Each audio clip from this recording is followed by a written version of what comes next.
আসসালামু আলাইকুম প্রিয় শিক্ষার্থীরা, সিকিউ অ্যানালাইসিস ক্লাসে আমরা যা শিখলাম আজকে আমরা তা অ্যাপ্লাই করব। আমরা ক খ ঘ ঘ এর উত্তরগুলো খোঁজার চেষ্টা করব, পাশাপাশি কিভাবে প্রেজেন্ট করা উচিত। ভাইয়া তোমাদেরকে সবগুলোর উত্তরে কিন্তু টাইপ করে করে করে দিচ্ছি। তাহলে ভাইয়া যেভাবে বলবো এটা একটু লম্বা হবে উত্তরগুলো, কিন্তু এটার মধ্যে তুমি যতটুকুই প্রেজেন্ট করতে পারো ততটুকুই কিন্তু প্লাস পয়েন্ট, কোনো ধরনের ঝামেলা থাকবে না। আমাদের ক এর এই পিডিএফটা তোমরা পেয়ে যাবা। তাহলে ক এবং খ পড়ার জন্য কোন কোন জিনিসগুলো পড়তে হবে সেটা তুমি সহজে আইডেন্টিফাই করতে পারবা। এবং তুমি যখন মূল বইটা পড়ছো ভাইয়ের সাথে সাথে, তখন তুমি প্রথম থেকে শুরু হবে, একদম প্রথম থেকে ধীরে ধীরে ধীরে ধীরে যাবে। কোষ কাকে বলে, কোষবিদ্যা কাকে বলে, হোমিওস্ট্যাসিস কাকে বলে, আদি কোষ কী, এটা খুব কমন প্রশ্ন, প্রকৃত কোষ কী, সিরোনিউক্লিয়াস কী। দেখতে না পেলেও কোনো সমস্যা নেই, সবগুলো পিডিএফই তোমাদের কাছে চলে যাবে, সো তোমরা সেখান থেকে পড়ে নিবা। কোষীয় অঙ্গাণু কী, কলোয়েড কী, সাইক্লোসিস কী, এটা গেলো প্রথম পর্যায়ে। কোষের সম্পর্কে যা বলেছে সেগুলো আমরা এগুলোকে ওইভাবেই ভাগ করেছি যাতে তোমরা বুঝো। যেমন ধরো কোষ প্রাচীর থেকে শুরু হবে না, তাহলে এটা হবে কোষ প্রাচীর, মাইসেলি, মাইক্রোফাইব্রিল, মায়োফাইব্রিল, ম্যাক্রোফাইব্রিল। তারপরে আমাদের মধ্যপর্দা, কূপ, পিট মেমব্রেন, প্লাজমোডেজমাটা, ফিট পেয়ার, এইটুকু হচ্ছে কোষ প্রাচীর। এইটুকু হচ্ছে কোষ প্রাচীরের। তাহলে কোষ প্রাচীর থেকে কী কী সম্ভাব্য প্রশ্ন হতে পারে সেগুলো তোমরা এখান থেকে সহজেই ধরে নিতে পারবা। ওই অতটুকু পড়লে জাস্ট এগুলো পড়বা, ওই টপিকটার মধ্যেই এটা চলে আসে উত্তর শিখতে গেলে। কোষ ঝিল্লি এখান থেকে শুরু হবে। কোষ ঝিল্লি বা প্লাজমা মেমব্রেন কাকে বলে, ইউনিট মেমব্রেন একক পর্দা কি, ফ্লুইড মোজাইক মডেল কি, glycocalyx, flip of movement, protoplast, protoplasm. তাহলে এই এতটুকু হচ্ছে আমাদের কোষ ঝিল্লি। এর পরবর্তীতে আমাদের প্রোটোপ্লাস্ট, সাইটোপ্লাজম, সাইটোসল, ট্রপোপ্লাজম এবং এক্টোপ্লাজম, এগুলো সাইটোপ্লাজমের অংশগুলোতে পাবা, তোমরা সেটা পড়বে। এগুলো প্রত্যেকটা এন্ডোপ্লাজম, টোনোপ্লাজম, ডেসপোজম, এটা। তাহলে পিনোসাইটোসিস কি, ফ্যাগোসাইটোসিস কি, সেগুলো। এবার রাইবোজোম থেকে শুরু হলে রাইবোজোম কি, পলিরাইবোজোম বা পলিসোম কি, গলগি বস্তু কি, লাইসোজোম কি, অটোফ্যাগি কাকে বলে, এটা লাইসোজোমের অংশ, অটোলাইসিস কাকে বলে, এগুলো লাইসোজোমের অংশ। ঠিক আছে, তাহলে তুমি লাইসোজোম পড়লে এগুলো পড়বা। এন্ডোপ্লাজমিক রেটিকুলাম, মাইট্রোকন্ড্রিয়া, ক্রিস্টিওক্সিজম, প্লাস্টিড, লিউকোপ্লাস্ট, এই ইত্যাদি চলে গেল মাইট্রোকন্ড্রিয়ার গঠনের মধ্যেগুলোতে। তাহলে মাইট্রোকন্ড্রিয়া কাকে বলে, ক্রিস্টি কি আর অক্সিজম কি, এগুলো হচ্ছে মাইট্রোকন্ড্রিয়ার মধ্যে। এর পরবর্তীতে আসো, প্লাস্টিড কাকে বলে, leucoplast, chromoplast, chloroplast, stroma, thylakoid, ATP synthesis হবে, নিচে শেষ না, এটিপি সিনথেসিস। ওকে, কোয়ান্টোসোম কি, এটা নিয়ে পড়তে পারো। এর এক্সট্রা আছে ক্রোমাটোফোর, প্রোটিনোপ্লাস্ট। তার মানে কি, আমরা এমন না যে ভাই তোমাকে এখানে কোনো ভুয়া কিছু বলতেছি বা একেবারে কোনো কি শর্টকাট ফিল শিখেছে না, শর্টকাট শিখবে না, অনুগ্রহ করে এখন শর্টকাট শেখার সময় না, হাতে সময় আছে। সো ওই অধ্যায়টা যখন পড়ছো এগুলো দাগিয়ে দাগিয়ে দিচ্ছি, এগুলো পড়ে ফেলো, এই কগুলো শিখে ফেলো, তাহলে আর এর বাইরে তোমার কোনো প্রশ্ন করার সুযোগ থাকবে না, এগুলো তোমাদের হয়ে যাবে। ক্ষয়ের অনুধাবনমূলক প্রশ্নগুলো একইভাবে আমরা দেখো কতগুলো প্রশ্ন দিয়েছি, এগুলো কিন্তু যতটা বড় মনে হচ্ছে এত বড় জিনিস না, আসলে একই টপিকের 4, 5, 6টা করে প্রশ্ন আছে। সো 10টা টপিকের প্রশ্ন ধরলে আমাদের 100 প্রশ্ন হয়ে যায়। ওকে, অনুধাবনমূলকেও ঠিক একইভাবে শুরু হবে তোমাদের। কোষতত্ত্ব বা কোষ মতবাদ বলতে কি বোঝো সেটা দিয়ে শুরু হবে, তোমরা এটা করতে পারো। পরবর্তীতে কোষকে জীবদেহ গঠন বা কাজের একক বলা হয় কেন, প্রোটোপ্লাজমকে জীবনের ভিত্তি বলা হয় কেন, ঝিল্লি আর ঝিল্লিবদ্ধ অঙ্গাণুগুলোর নাম, ফ্লুইড মোজাইক চিহ্নিত চিত্র, এটা ক্ষতে খুব একটা দেওয়ার সম্ভাবনা নাই, এত বড় প্রশ্ন। আত্মঘাতী অঙ্গাণু কি, কেন, এটা কাকে সম্পর্কে বলছে, লাইসোজোম সম্পর্কে বলেছে। কোষ ঝিল্লির প্রয়োজনীয়তা কি, রাইবোজোমকে প্রোটিন ফ্যাক্টরি বলা হয় কেন, খুবই কমন প্রশ্ন। রাইবোজোমকে সার্বজনীন অঙ্গাণু বলা হয় কেন, সেটাও খুবই কমন প্রশ্ন। কোন অঙ্গাণুকে কোষের প্রোটিন তৈরির কারখানা বলা হয়। এই প্রত্যেকটির জন্য তোমাদের জন্য সুখবর হলো ভাইয়া ক আর খ এর উত্তরও তোমাদেরকে সাজিয়ে দিব, যে ক আর খতে অ্যাপ্রোপ্রিয়েটলি কোন কোন সংজ্ঞার কোন কোন উত্তরগুলো দিতে হবে। এগুলোর জন্য আমাদেরকে প্রথম সপ্তাহে একটু সময় দাও, আস্তে আস্তে আস্তে আস্তে সব কিছু গুছিয়ে আসতে থাকলে আমরা এগুলোর পাশাপাশি তোমরা এগুলো পড়তে থাকো আর আমরা এগুলোকে আরও সুন্দর করে সাজিয়ে দিব, কোনো টেনশনের কোনো কারণ নাই। তাহলে কোন অঙ্গাণুকে কোষের প্রোটিন তৈরির কারখানা বলা হয়, রাইবোজোমকে। লাইসোজোমকে কেন সুসাইডাল স্ট্রাপ্টোগালিক থলিকা বলা হয়, অনেক অনেক কমন প্রশ্ন, এটা পড়বা। মাইট্রোকন্ড্রিয়াকে কেন কোষের পাওয়ার হাউস বলা হয়, এটা। মাইটোকন্ড্রিয়ার ক্লোরোপ্লাস্ট এগুলো কম ইম্পর্টেন্ট, এই যে এটা ইম্পর্টেন্ট, মাইটোকন্ড্রিয়ার বহি আর অন্ত লেয়ার দুটোর মধ্যে পার্থক্য কি বা কাজের ভিন্নতা কি। এই যে মাইটোকন্ড্রিয়াকে কেন অর্ধ স্বনির্ভর অঙ্গাণু বলা হয়, এটা অনেক শিক্ষার্থীই পারবে না, তাহলে মাইটোকন্ড্রিয়াকে কেন অর্ধ স্বনির্ভর অঙ্গাণু বলা হয় এটা সম্পর্কে উত্তর জানবো আমরা, ইত্যাদি ইত্যাদি ইত্যাদি। ঠিক আছে, তাহলে সবগুলো প্রশ্ন এখানে ভাইয়া দিয়ে রেখেছি, তুমি যদি প্রশ্নগুলো একবার পড়ো তুমি বইয়ের প্রথম থেকে শুরু করে শেষ পর্যন্ত গিয়ে থামবা এবং তুমি আস্তে আস্তে আস্তে আস্তে দেখতে পাবে হ্যাঁ ভাইয়া যা বলেছে যেভাবে বলেছে ঠিক সেভাবে টপিকগুলো এগোবে। আশা করি বুঝাইতে পেরেছি তোমাদেরকে। এখন আসো ঠান্ডা মাথায় মূল বইটা তোমাদেরকে দেখায় কিভাবে পড়বো, খুবই স্থিরভাবে সুন্দর করে গুছিয়ে, যাতে আমাদের এইবারের মধ্যেই ইনশাল্লাহ প্রশ্নগুলো কমন পড়ে ভালোভাবে উত্তর দিতে পারি। ঠিক আছে, প্রথমে আমরা চলে যাব, প্রথম প্রশ্নটি আসছে কোষ কি, তাহলে আমাদের প্রশ্নটির সংজ্ঞায় চলে যেতে হবে যে কোষ কি। ঠিক আছে, ওকে, সেটা আমরা কীভাবে বলতে পারি কোষ কি, এই সংজ্ঞাটা দিবা তোমরা সবসময়, সেটা হলো এইটা, কোষ হলো জৈবিক ক্রিয়াকলাপের একক, এটা জানতে হবে, যা একটু অর্ধবেদ্য পর্দা ঝিল্লি যেমন কোষ ঝিল্লি দ্বারা পরিবেষ্টিত থাকে এবং যা অন্য কোনো সজীব মাধ্যম ছাড়াই আত্মপ্রজননে সক্ষম। এটা দেওয়া সবচেয়ে সহজ। এটাও বলতে পারো যে কোষ হলো উদ্ভিদের দেহের গাঠনিক শারীরবৃত্তি একক, সেটা বললেও হয়, তবে এটা দেওয়াটা সবচেয়ে সুন্দর হবে। ঠিক আছে, তোমরা এটা যদি বলতে পারো তাহলে কোনো সমস্যা নেই। ওকে, পরবর্তীতে দেখো প্রথম কোষের সৃষ্টির যে হাইপোথিসিসটা দেওয়া হয়েছে সেটা হচ্ছে আরএনএ ওয়ার্ল্ড হাইপোথিসিস। এটা খতে আসবে যে আরএনএ ওয়ার্ল্ড হাইপোথিসিস কি, আরএনএ ওয়ার্ল্ড হাইপোথিসিস কি। তাই ছোটবেলা আমরা যদি সহজ করে বলতে চাই সহজ করে বলতে পারি আরএনএ ওয়ার্ল্ড হাইপোথিসিসের মধ্যে যেটার উত্তর আমরা তোমাদেরকে শেখাবো, সমস্যা নেই, তাহলে এগুলোর উত্তর দিয়ে দিব ভাইয়া, তুমি মূল বই দেখেও পড়ে ফেলিও, অথবা তুমি ভাইয়ার পরবর্তীতে ভাইয়ার সাজেশন দেখে দেখে পড়ে গেলেও রিভিশন দিয়ে গেলেও হবে, কোনো সমস্যা নেই। ওকে ভাইয়া ওইখানে দেখাবো আর কি যে কীভাবে অ্যাকচুয়ালি লিখলে সুন্দর হয় আর কি। ঠিক আছে, আচ্ছা, তাহলে আমরা সহজে বলতে পারি যে দেখানো হয় যে জীবের মধ্যে যে উপাদানগুলো ছিল প্রকৃতিতে তখন জড় উপাদান, বায়ুমণ্ডলে বিভিন্ন উপাদান যেমন মিথেন, নাইট্রোজেন, অ্যামোনিয়া, হাইড্রোজেন ইত্যাদি, এগুলো লাইটেনিংয়ের মাধ্যমে প্রচণ্ড শক্তির দিয়ে ওই বিদ্যুৎ ক্ষরণের মাধ্যমে অ্যামাইনো অ্যাসিড সৃষ্টি করেছিল।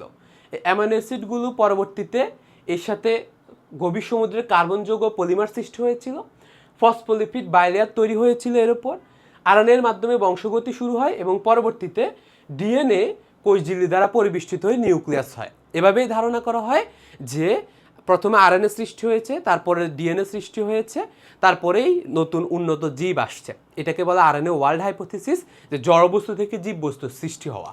ওকে, পরবর্তীতে এখানে কিছু টপিক আছে, এর মধ্যে একটা হলো এন্ডোসিম্বায়োসিস। এটা কতে দিতে পারে তোমাদেরকে যে এন্ডোসিম্বায়োসিস কি, এটা মাঝে মাঝে বলতে পারে।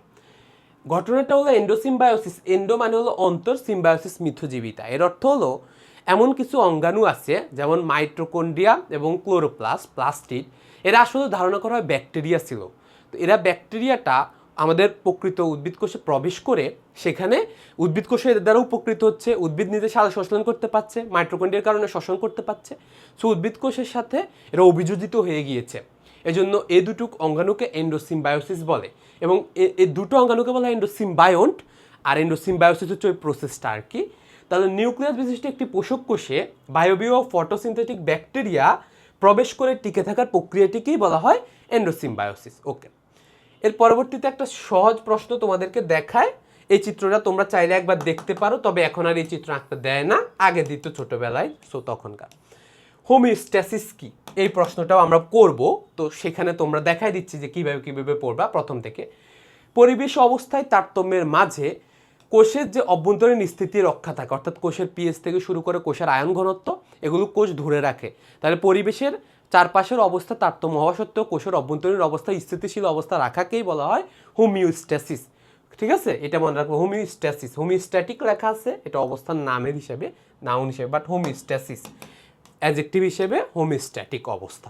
ওকে, কোষীয় অঙ্গাণু কি, এটা আমাদের কতে প্রশ্ন আসবে যে কোষীয় অঙ্গাণু কি, তাহলে এগুলো কয়ের প্রশ্ন, ভাইয়া দাগাই দিচ্ছি, লিখে নাও। কোষ অভ্যন্তরে অবস্থিত সকল অঙ্গই কোষীয় অঙ্গাণু।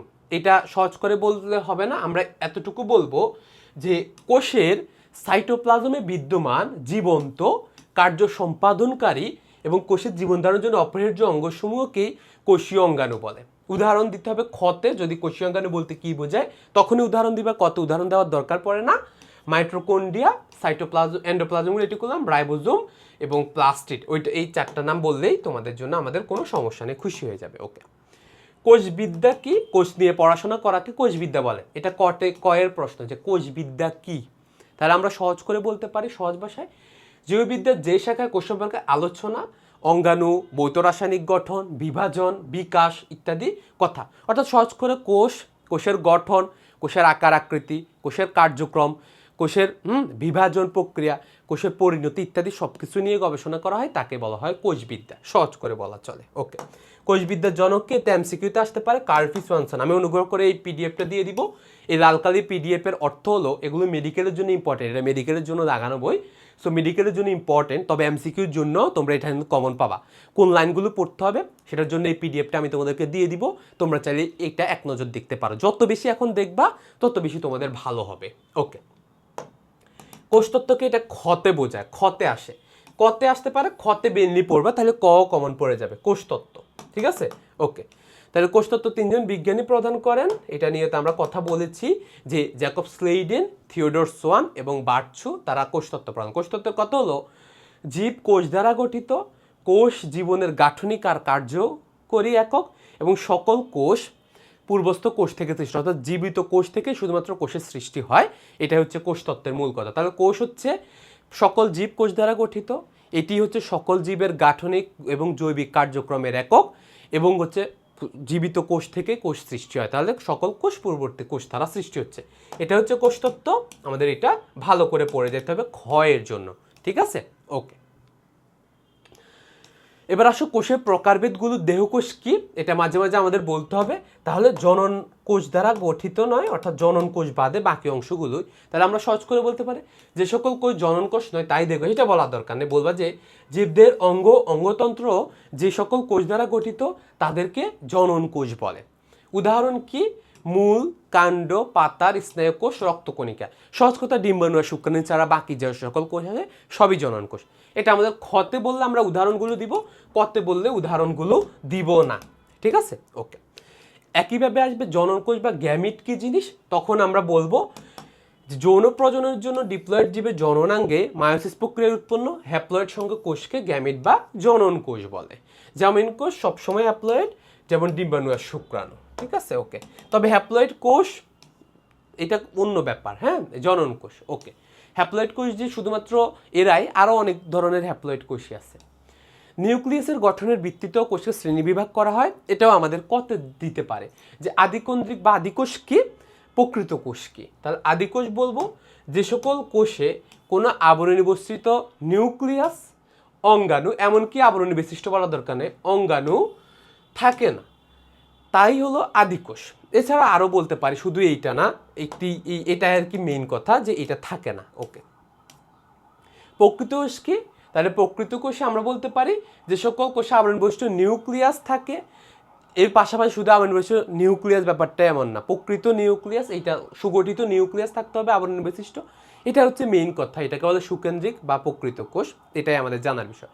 যদি উদাহরণ জানতে চাই তখন উদাহরণগুলো দিবা, ভাইয়া লাল কালিতে দাগিয়ে দিচ্ছি কোনগুলো উদাহরণের মধ্যে পড়ে, সেটা আমরা বলতে পারবো সহজে। ওকে, আদিকোষ আর প্রকৃত কোষের মধ্যে পার্থক্য একবার পড়ে যেতেই পারো, এটা কাজে লাগতে পারে কনসেপ্টের জন্য, তবে সিকিউর জন্য অত গুরুত্বপূর্ণ ব্যাপার নেই, সো এটা বাদ আমাদের জন্য। ওকে, প্রাণীকোষ আর উদ্ভিদ কোষের বৈশিষ্ট্যগুলো অনেক সময় জানতে চায়, তাহলে প্রাণীকোষ কিছু কিছু বৈশিষ্ট্য থাকে, যেমন হচ্ছে এইটা কিন্তু আমাদের সিকিউতে হিন্টস দেয় আমাদেরকে, প্রাণীকোষে কোষ প্রাচীর থাকে না, তাহলে দুইটা আবরণের একটি যেটি প্রাণীকোষে থাকে না সেটি হবে কোষ প্রাচীর, আরেকটি হচ্ছে কোষ ঝিল্লি যেটি উভয়টাতেই থাকে। ঠিক আছে? প্রাণীকোষের এই বাকি বৈশিষ্ট্যগুলো, আরেকটা অঙ্গাণু থাকে না, সেটা হলো ক্লোরোপ্লাস্ট, কেননা পানি নিজে নিজের খাদ্য তৈরি করতে পারে না, যেটা মেডিকেল 23-24 এসেছে, এটা তোমাদের যারা ভাইয়ারা পুরা পরীক্ষা দিচ্ছিল তারা পেরে গেছে। ওকে, স্টেম সেল নামে কিছু একটা কোষ, তাহলে স্টেম সেল কি, এরকম প্রশ্ন আসতে পারে যে স্টেম সেল কি, এরকম মাঝে মাঝে আমরা বলতে পারি। ঠিক আছে? স্টেম সেল কি। ওকে, এবার আসো, এর পরবর্তীতে আমরা দেখতে পাই কোষের বিভিন্ন একক লাগবে না তোমাদের জন্য, খালি চোখে দেখা যাবে না, এগুলো জাস্ট ইয়ের জন্য, সৃজনশীলের জন্য, এগুলো একদমই প্রয়োজন নেই বা দরকার না হইলেই চলা, দরকার নেই। ওকে, কতগুলো আমাদের দেওয়া আছে দেখো সুন্দর সুন্দর করে ফিগারগুলো, এগুলো কিন্তু আমাদের লাগবে, ভালো করে শেখা আমরা কাজে লাগবে।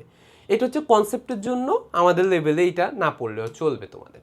তাহলে আমাদের প্রথম টপিক আসবে কোষ প্রাচীর নিয়ে। কি আসবে? কোষ প্রাচীর নিয়ে। কোষ প্রাচীর নিয়ে যে সকল প্রশ্ন প্রথমে আসতে পারে যে কোষ প্রাচীর কি, এটাই তো আমাদের প্রথম প্রশ্ন করতে পারে যে কোষ প্রাচীর কি। ঠিক আছে, তাহলে আমরা বলতে পারি প্রতিটি উদ্ভিদ কোষে এক বাইরের দিকে বহিস্থ বলবা, বাইরের দিকে সব অপেক্ষাকৃত শক্ত এবং জড় আবরণ আবৃত থাকে, যাকে কোষ প্রাচীর বলে। কোষ প্রাচীর উদ্ভিদ কোষের একটি গুরুত্বপূর্ণ বৈশিষ্ট্য। প্রাণী কোষে কিন্তু কোষ প্রাচীর থাকে না। ওকে, আচ্ছা। এবং উদ্ভিদ হোক কিছু কিছু জীব আছে যেমন ব্যাকটেরিয়া আর ছত্রাক ইত্যাদিতে কিন্তু কোষ প্রাচীর আছে। ওকে, এরা কিন্তু প্রকৃত উদ্ভিদের মতো না। তারপরে আচ্ছা, ভৌত গঠন, এখানে আসছে এখন নতুন কথা। তাহলে আমাদের কোষ প্রাচীরের গঠন, এটা আমাদের প্রশ্নে আসতে পারে যে কোষ প্রাচীরের গঠন বর্ণনা করো। এবার আমরা চলে যাই সেইটাতে। আরও যে প্রশ্নগুলো আসে সেটা ভাইয়া পরে, আগে কয়ের প্রশ্নগুলো বলি। ভৌত গঠন তো আমরা বলবোই, তোমাদের দিয়ে কীভাবে উত্তরগুলো দিতে হবে। প্রথম হচ্ছে মধ্যপর্দা কি, এটা কতে আসে যে মধ্যপর্দা কি বলো। তাহলে আমরা বলতে যাব যে মাইটোটিক কোষ বিভাজন টেলোপেস পর্যায়ে সাইটোপ্লাজম থেকে আসা ফ্র্যাগমোপ্লাস্ট এবং গলগি বডি থেকে আসা পেকটিন জাতীয় বেসিকল মিলিত হয়ে দুটি কোষের অভ্যন্তরে, এই যে এটা বলবা, এটা বলার দরকার যে প্রথম স্টেপটি হলো মধ্যপর্দা, এটা কোনো সংজ্ঞা না। দুটি কোষের অভ্যন্তরে একটি জেলিন নেয়, হ্যাঁ এটা বলবা, জেলিন নেয় বলবা। তারপরে বলবা যে পাশাপাশি, যেটা বলেছে দুটি কোষের পাশাপাশি মধ্যবর্তী স্থানে সাধারণ পর্দা হিসেবে অবস্থান করে, তাকে বলা হয় মধ্যপর্দা। তাহলে আমরা যে শব্দগুলো বলবো সেগুলো আবারও তোমাদেরকে একটু আইডেন্টিফাই করে দিই। প্রথমে বলবা যে মাইটোটিক কোষ বিভাজনের টেলোফেজ পর্যায়ে সাইটোপ্লাজম থেকে আসা ফ্র্যাগমোপ্লাস্ট এবং গলগি বডি থেকে আসা পেকটিন জাতীয় বেসিকল মিলে এটা করার পর বলবা যে কোষ প্রাচীরের যে স্তরটি দুটি পাশাপাশি কোষের মধ্যবর্তী সাধারণ পর্দা হিসেবে ব্যবহৃত হয়, তাকে বলা হয় মধ্যপর্দা। শেষ, এটাই সবার আগে তৈরি হয়। ঠিক আছে, ওকে। প্রাইমারি পর্দা, সেকেন্ডারি পর্দা, তাহলে আমরা বলতে পারি সহজে যে প্রাইমারি পর্দা কি, সেকেন্ডারি পর্দা কি। তাহলে আমরা বলতে পারি মধ্যপর্দার উপরে, যেটা আমরা সংজ্ঞা তোমাদেরকে দেখাবো। তাহলে মধ্যপর্দার উপরে পাতলা, এটার মধ্যে মেইন উপাদান থাকে এইটা। তাহলে কোষ প্রাচীরের মধ্যপর্দার দুই পাশে সেলুলোজ, হেমিসেলুলোজ এবং গ্লাইকোপ্রোটিন দিয়ে পাতলা স্তর তৈরি হয়, যাকে প্রাথমিক প্রাচীর বলে। ঠিক আছে, এবং কোষ প্রাচীরের প্রধান উপাদান সেলুলোজ, এটা কিন্তু প্রাইমারির প্রধান উপাদান, এটা জানতে হবে তিনটারই। ওকে, আর সেকেন্ডারি প্রাচীর হচ্ছে পরবর্তীতে। তাহলে আমরা বলবো কোষ প্রাচীরের প্রাইমারি প্রাচীরের ওপর, এটা বলবো অধিকতর পুরু, এটা কিন্তু সব কাজে থাকে না, সাধারণত পূর্ণ বিকশিত হওয়ার পর হয়। কি হয়, সেলুলোজ ও লিগনিন জমা হয়ে আরেকটি প্রাচীর তৈরি হয়, যাকে সেকেন্ডারি প্রাচীর বলে। এখন পুরো কোষ প্রাচীরের স্ট্রাকচারটা আমাদেরকে বলতে হবে, কূপ বলতে হবে, কূপ পিট কি, প্লাজমোডেজমাটা কি ইত্যাদি আমরা শিখতে হবে। প্রত্যেকটি এখানে আছে, আমরা চাইলে বলতে পারি। সেটা হলো কূপ এলাকা। কোষ প্রাচীরের কোনো কোনো জায়গায় যেখানে মধ্যপর্দা মাঝে অন্য কোনো প্রাচীর সৃষ্টি না হয়, একটি গর্তের সৃষ্টি হয়, যাকে বলা হয় কূপ। ঠিক আছে, এটাই হচ্ছে কূপ। তাহলে কূপ কোথায় হয় এটা বলবা, যে কোষ প্রাচীরে, এই কথাটা বলবা সবার আগে, যে কোষ প্রাচীরে সংজ্ঞা দেওয়ার সময় বলবা কোষ প্রাচীরে, যেগুলি সংজ্ঞা ভাইয়া প্রত্যেকটি তোমাদেরকে লিখে দিব। আর মধ্যপর্দাকে আসলে পিট মেমব্রেন বলে, কেননা মধ্যপর্দা দুটি পিটের মাঝামাঝিতেই সবসময় থাকে। সো এইটা তুমি বলবা না যে মধ্যপর্দাকে পিট মেমব্রেন বলে। প্রথমে কূপ কি সেটা বলবা, এবং এই দুটি কূপের মাঝে যে পর্দাটি অবস্থান করে এটি মধ্যপর্দা, এটিকে পিট মেমব্রেন বলে, এভাবে বলতে হবে। তুমি শুধু বললে হবে না যে মধ্যপর্দাকে পিট মেমব্রেন বলে, এটা বলা ঠিক হবে না। ওকে, আচ্ছা, ওকে, এতটুকু জানলা।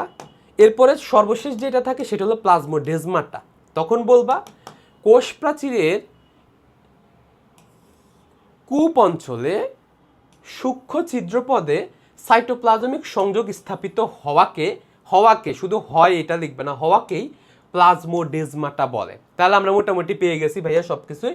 প্লাজমোডেজমাটা কি, কূপ কি, এভরিথিং কিন্তু আমরা সংজ্ঞা তোমাদের বুঝে ফেলছি। কোথা থেকে পড়তে হবে সেটা দেখাইলাম। এখন আসো আমার উত্তর কি হওয়া উচিত, যেটা ভাইয়া তোমাদেরকে এইটা দিয়ে দিব।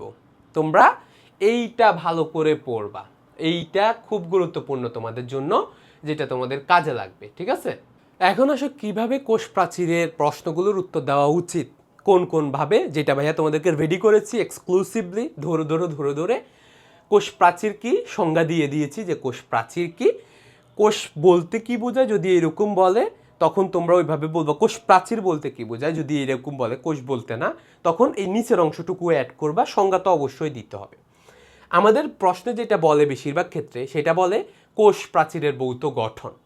বইয়ে যেভাবে দেওয়া আছে 3 টপিকে, তোমরা ওইটাই দেখো সবসময়, এইটা দেখা যাবে না, ঠিক আছে? তাহলে বইয়ে যেভাবে দেওয়া আছে তোমরা যদি দেখো এরকম দেওয়া আছে, বইয়ে কোনো স্পেসিফিক কথা সুন্দর করে লেখা নেই। তোমরা যদি এভাবে লেখো তাহলে টিচাররাও খুশি হবে না, আমরা তো খুশি হবই না, ঠিক আছে? তাহলে ভাইয়া যেভাবে দেখিয়েছি তোমাকে লিখতে হবে সেইভাবে, যে আমি এইভাবে লিখবো। সেটা কিভাবে দেখো, দেখো ভাইয়া কত স্পেসিফিক করে তোমাদেরকে দিয়েছে যে কোষ প্রাচীরের ভৌত গঠন বলার সাথে সাথে তুমি যেভাবে লিখবা, কোষ প্রাচীর পরিণত উদ্ভিদ কোষের কোষ প্রাচীরে 3টি স্তর দেখা যায়। পরিণত বলছে কারণ নাহলে সেকেন্ডারি দেখা যায় না, ওকে? তাহলে পরিণত কথাগুলো খেয়াল করো, ভাষাগুলো খেয়াল করো। টিচার দেখে যেন খুশি হয় যে না এই ছেলেটা জানে, এই মেয়েটা জানে, ওরে আসলে A+ দিয়ে দেওয়া যায় চোখ বন্ধ করে। পরিণত উদ্ভিদ কোষের কোষ প্রাচীরে 3টি স্তর দেখা যায়, মধ্যপর্দা, প্রাথমিক প্রাচীর, সেকেন্ডারি প্রাচীর। বলতে পারবে না মধ্যপর্দা, প্রাথমিক প্রাচীর, সেকেন্ডারি প্রাচীর। মধ্যপর্দা বা মধ্য ল্যামেলা, মিডল ল্যামেলা, এটা নিয়ে এবার বর্ণনা। ভাইয়া কি বলেছি দেখো, ভাইয়া হাইলাইট করে দিয়েছে কি বলতে হবে। দুটি উদ্ভিদ কলার মাঝামাঝি জেলির মতো অংশটাই হচ্ছে মধ্যপর্দা, ওকে? পেকটিক অ্যাসিড বেশি থাকা, এই কথাটা বলবা দ্বিতীয় পয়েন্টে। ভাইয়ার অ্যালাইনমেন্টগুলো খেয়াল করো, প্রথমে মধ্যপর্দা লিখেছি, তুমি এভাবে লিখবা, তাহলে টিচার খুব ক্লিয়ারলি বুঝতে পারবে যে মধ্যপর্দা নিয়ে এই কথাগুলো বলেছি। পেকটিক অ্যাসিড বেশি থাকায় এটি জেলির মতো থাকে, কনসেপ্ট ক্লিয়ার হয়ে গেল। এটি এক স্তর বিশিষ্ট, কূপ এলাকাতেও এটি অবস্থান করে কিন্তু একক কোষে থাকে না। সাইটোপ্লাজম থেকে আসা ফ্র্যাগমোপ্লাস্ট আর গলগি বডি থেকে আসা বেসিকল, তুমি কিন্তু এই বোল্ড করা অংশগুলো তোমাকে মাথায় ট্রিগার করার জন্য দিয়েছি যে এই শব্দগুলো তোমাকে জানতে হবে। আর এইটা তুমি কিন্তু পরীক্ষার হলে এরকম বোল্ড করে করে লিখতে পারবা না, এরকম কোনো নিয়ম নাই। তাহলে সাইটোপ্লাজম থেকে আসা প্ল্যাগমোপ্লাস্ট আর পেকটিন জাতীয় বেসিকল, এটা কোথা থেকে আসে? গলগি বডি আসে। গলগি বডি কিন্তু কোষ প্রাচীর গঠনে গুরুত্বপূর্ণ ভূমিকা পালন করে, এটা আমরা গলগি বডির কাজে গিয়েও পড়বো। বেসিকল মিলিত হয়ে মধ্যপর্দা গঠন করে। তাহলে কি আমি সুন্দর করে বুঝাতে পারছি তোমাদেরকে? এটা আরেকটা লাইন হইতো যে সাইটোপ্লাজম থেকে আসা ফ্র্যাগমোপ্লাস্ট আর পেকটিন জাতীয় বেসিকল, যেটা গলগি বডি থেকে আসে, এ দুটোই মধ্যপর্দা গঠন করে। এটি কখন শুরু হয়? টেলোপেসে শুরু হয়, সাইটোকাইনেসিসে গিয়ে শেষ হয়। শেষ। এতটুকু মুখস্থ হয়েছে 4টা পয়েন্ট, একটু ঠান্ডা মাথায় বলো। তুমি যদি এদিক সেদিকেও করো, অন্তত ভাইয়া যা বলেছে জেলির মতো, পেকটিক অ্যাসিড অধিক থাকায় জেলির মতো, এক স্তর বিশিষ্ট কূপেও থাকে যেটা বলেছি, ফ্র্যাগমোপ্লাস্ট আর বেসিকল দিয়ে গঠিত, এটা বললেও টিচার মানবে, কোনো সমস্যা নাই। কোত্থেকে বলছে সেটা তুমি বলতে পারছো না। টেলোপেসে শুরু হয়, সাইটোকাইনেসিসে শেষ হয়, এটা বললেই টিচার খুশি, ওকে? একটা অংশ গেল আমার। তাহলে তোমাকে জাস্ট একই প্রসেস আবার রিপিট করতে হবে। একটা অংশ শিখলা, আবার 2 মিনিটের জন্য আবার একই জিনিস শিখা, আবার একই জিনিস শিখা। এই সহজ কাজটা করলে তুমি অসাধারণ শিক্ষার্থী হয়ে যাবা। দেখো প্রাথমিক প্রাচীর বলেছি, মধ্যপর্দার দুপাশে কেউ ভাইয়া শুরু করে সেটা খেয়াল করো। প্রথম যে প্রাচীর গঠিত হয় তাকে প্রাথমিক প্রাচীর বলে। কি কি থাকে ভাইয়া মার্ক করে দিয়েছি, সেলুলোজ, হেমিসেলুলোজ এবং গ্লাইকোপ্রোটিন হয়ে প্রাথমিক প্রাচীর তৈরি হয়। এটি স্থিতিস্থাপক এবং অনেকাংশে বেদ্য। তোমরা বাকি ইনফরমেশনগুলো দিতে পারলে দিবা, না দিতে পারলে আমার কোনো আফসোস নাই, ওকে? আচ্ছা, তৃতীয় বলবা এটি কূপ এলাকায় সৃষ্টি হয় না। কিছু কিছু এলাকা আছে যেমন পাতার কোষ, ফলের কোষ এবং কর্টেক্সে শুধুমাত্র প্রাথমিক প্রাচীর থাকে। এগুলো যারা অ্যাডভান্স শিক্ষার্থী বা যারা মুখস্থ করতে পারবা তারা লিখবা। যার মনে হবে ভাই আমার মুখস্থ থাকতেছে না, ভাইয়া যে পয়েন্টগুলো বলছে অন্তত ওগুলো প্রেজেন্ট করো, টিচার খুশি হবে। সেকেন্ডারি প্রাচীর, প্রাথমিক প্রাচীরের উপর সৃষ্টি হয়, অধিকতর পুরু 3টি সূক্ষ্ম স্তর আছে, অন্তঃস্তর, মধ্যস্তর, বহিঃস্তর, যেগুলো তোমাদের বইয়ে লেখা নাই, থাকলেও এলোমেলোভাবে লেখা। কোষ পরিণত হলেই শুধুমাত্র এর উৎপত্তি ঘটে, এটা জানতে হবে। শুধুমাত্র স্থায়ী কোষ যেমন ট্রাকিড, বেসেল, ফাইবার, এগুলো ভাইয়া সুন্দর করে দিচ্ছে, এই পয়েন্টটা দিবা যে শুধুমাত্র স্থায়ী কোষ, ট্রাকিড, বেসেল, ফাইবার ইত্যাদিতে এটি সৃষ্টি হয়। লিগনিন, সেলুলোজ ও লিগনিন জমা হয় সাধারণত, এটা তো অনেক বেশি। সেকেন্ডারি প্রাচীর পানি ও গ্যাসের জন্য অভেদ্য, এটা দিয়ে পানি এবং গ্যাস যেতে পারে না। তাহলে তুমি আরো শর্টকাট করে বলতে পারো যে প্রাথমিক প্রাচীরের ওপর হয়, অধিকতর পুরু, অন্তঃস্থ, মধ্যস্থ, বহিঃস্তর আছে, শুধুমাত্র স্থায়ী কোষ ট্রাকের, বেসেল, ফাইবারে থাকে, সেলুলোজ, লিগনিন জমা হয় এবং পানি ও গ্যাসের জন্য অভেদ্য। শেষ। তুমি আরো শর্টে লিখতে পারো, ভাইয়া ডিটেলসে বুঝিয়ে দিয়েছি। এগুলোই তোমাকে এইভাবে প্রেজেন্ট করতে হবে, গাইডের মতো প্রেজেন্ট করলে হবে না। তোমার পড়াশোনা দেখলেও যাতে মনে হয় পিওর বই থেকে আসছে। অনেকেই কোষ প্রাচীরের এই গঠনটাই লেখে, কোষ প্রাচীরের গঠন এখানেই শেষ না, আরও কিছু অংশ আছে। কি সেটা? কূপ এলাকা এবং ফিট পেয়ার, ফিট মেমব্রেন, প্লাজমোডেজমাটা। এগুলোর ভাই সব লাইন লিখতে না পারলেও আমার কোনো আপত্তি নাই, তবে তুমি শুধুমাত্র এই পয়েন্টগুলো লিখে একটা লাইন করেও লিখে যাও, তাইলে হবে। কূপ এলাকা কি? কোষ প্রাচীরের গর্তের ন্যায় অংশটা, এটাকে বলা হয় কূপ, যেখানে সেলুলোজ স্তর অনুপস্থিত থাকে। এটা লাল কালিতে মার্ক হবে, সেলুলোজ স্তর অনুপস্থিত থাকলে কূপ সৃষ্টি হয়। এই অংশে প্রাইমারি আর সেকেন্ডারি কোনো প্রাচীর আসে না। এটা একটু ডিটেলস বলতে পারলে ভালো। ফিট পেয়ার কি? দুটি ফিট যদি পরস্পর অপোজিটে থাকে একে অপরের দিকে, এরকম আর এরকম, তাহলে এই মাঝখানে এটাকে বলা হয় পিট পেয়ার বা পিট জোড়া, এবং ওই স্থানের পর্দার মধ্য পর্দাকেই বলা হয় ফিট মেমব্রেন। তাহলে এইটা আর এইটাও আছে, এগুলোও কিন্তু কোষ প্রাচীরের স্ট্রাকচার, যেটা আমরা লিখি না। এটা না লিখলে তুমি এক মার্ক ধরা হারাইলে আর কি, এগুলো এক্সট্রা, দেখতে সুন্দর লাগবে। প্লাজমোডেজমাটা হচ্ছে সর্বশেষ। পিট মেমব্রেনের ওই জায়গাটাতে কিছু সাইটোপ্লাজমিক সূক্ষ্ম সংযোগ হয়, যেটাকে বলা হয় প্লাজমোডেজমাটা। শেষ।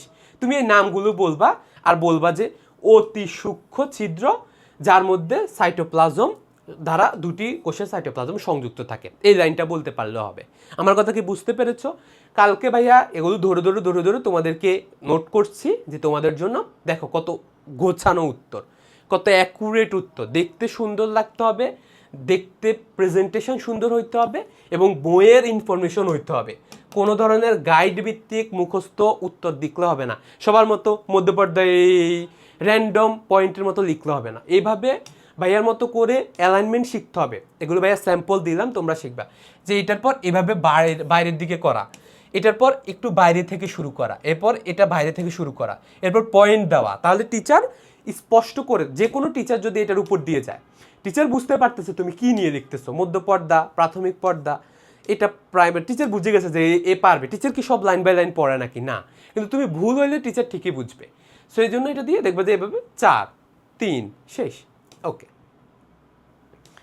এই হচ্ছে আমাদের ফিগারটা যাবে, যেটা আমাদেরকে আঁকতে হবে। তাহলে এই চিত্রটা আমরা আঁকবো, এই চিত্রটা আমাদেরকে আঁকতে হবে। মধ্যপর্দা, প্রাথমিক, সেকেন্ডারি প্রাচীর, এটা হবে মধ্যপর্দা, মাঝখানেরটা এটা হচ্ছে প্রাইমারি, এটা ভিন্ন কালার দিবা, আর এগুলো হচ্ছে সেকেন্ডারি। ঠিক আছে, এটা হচ্ছে দুটো কোষ, এখানে একটা কোষ, এখানে আরেকটা কোষ, এই মধ্যপর্দা দুটো কোষেরই কমন পর্দা, এখানে আরেকটা কোষ, এটা ওই কোষের এরকম একটা স্ট্রাকচার। এটা হচ্ছে ফিট পেয়ার, যেখানে দেখো মাঝখানে হচ্ছে পিট মেমব্রেন, আর এই দুটো হচ্ছে পিট পেয়ার। এভাবে লিখবে যে এটা হচ্ছে পিট পেয়ার। তাহলে এইভাবে এরা কি করছে, এভাবে লিখেছে, তোমরা এটা করে এভাবে টানবা, আমি চিত্র আঁকানো দেখাবো। এই প্রত্যেকটা আসবে এই অ্যালাইনমেন্টে, এই অ্যালাইনমেন্ট এভরিথিং। এটাও এই অ্যালাইনমেন্টে আসবে, এটা আসবে এখানে, এটা আসবে এখানে, এটা আসবে এখানে। তাহলে তোমার চিত্র দেখতে হবে সুন্দর গোছানো। আবার এখানে সবসময় চিত্র লিখে দিতে হবে, যে চিত্র কোষ প্রাচীরের ভৌত গঠন। ওকে, তবে কোষ প্রাচীরের গঠন বলতে শুধু ভৌত গঠন বলা যথেষ্ট নয়, তোমাকে রাসায়নিক গঠন বা এইটা বলাও তোমার জন্য খুব বেশি গুরুত্বপূর্ণ। ঠিক আছে, সো ভাইয়া 3টা পয়েন্টই দিয়ে দিচ্ছি, যে মধ্যপর্দায় থাকে পেকটিন, এটাতে থাকে সেলুলোজ, হেমিসেলুলোজ, গ্লাইকোপ্রোটিন প্রাইমারি পর্দায়, আর সেকেন্ডারি পর্দায় থাকে লিগনিন, সুবেরিন ইত্যাদি সেলুলোজও কিছু পরিমাণে থাকে কোষ প্রাচীরের। এটা এবার আসো কোষ প্রাচীরের কাজ কি, কোন কোন পয়েন্টগুলো আমাদেরকে বলতে হবে। ঠান্ডা মাথায় চিন্তা করো একটা প্রাচীরের কাজ কি। সীমানা ও আকৃতি নির্ধারণ, তাহলে কোষ প্রাচীর কোষের সীমানা ও আকৃতি নির্ধারণ। সেকেন্ড পয়েন্ট, বাইরের আঘাত থেকে রক্ষা, কোষ প্রাচীর প্লাজমা পর্দা, প্রোটোপ্লাজম, বাইরের আঘাত থেকে রক্ষা। তুমি শুধু এইটা পড়বা ভাইয়ার মতো করে। দৃঢ়তা প্রদান, এবার তুমি বলো কি দৃঢ়তা প্রদান করে। কোষের দৃঢ়তা প্রদান করে, যান্ত্রিক শক্তি প্রদান, কোষের আন্তরিক প্রতি প্রদান করে, পৃথক রাখে, একটা কোষ থেকে আরেকটা কোষকে পৃথক রাখে।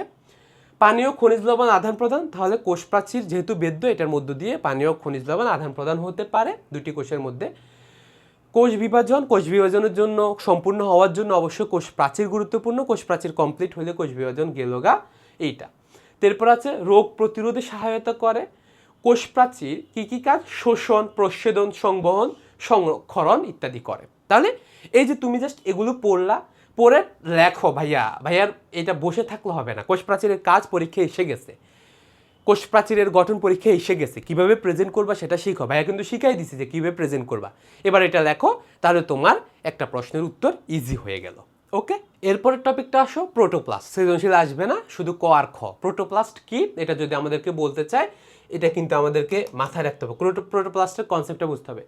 কোষ প্রাচীর দ্বারা পরিবেষ্টিত, কোষ প্রাচীরের বাইরের কিন্তু সমুদয় অংশটাই প্রোটোপ্লাস্ট, অর্থাৎ প্রোটোপ্লাস্টের মধ্যে একটা আছে কোষ ঝিল্লি, প্রোটোপ্লাজমের মধ্যে পুরোটুকু মিলে, এটার মধ্যে কোষঝিল্লি অন্তর্ভুক্ত, সাইটোপ্লাজম অন্তর্ভুক্ত, এই পুরোটুকুই, ঠিক আছে?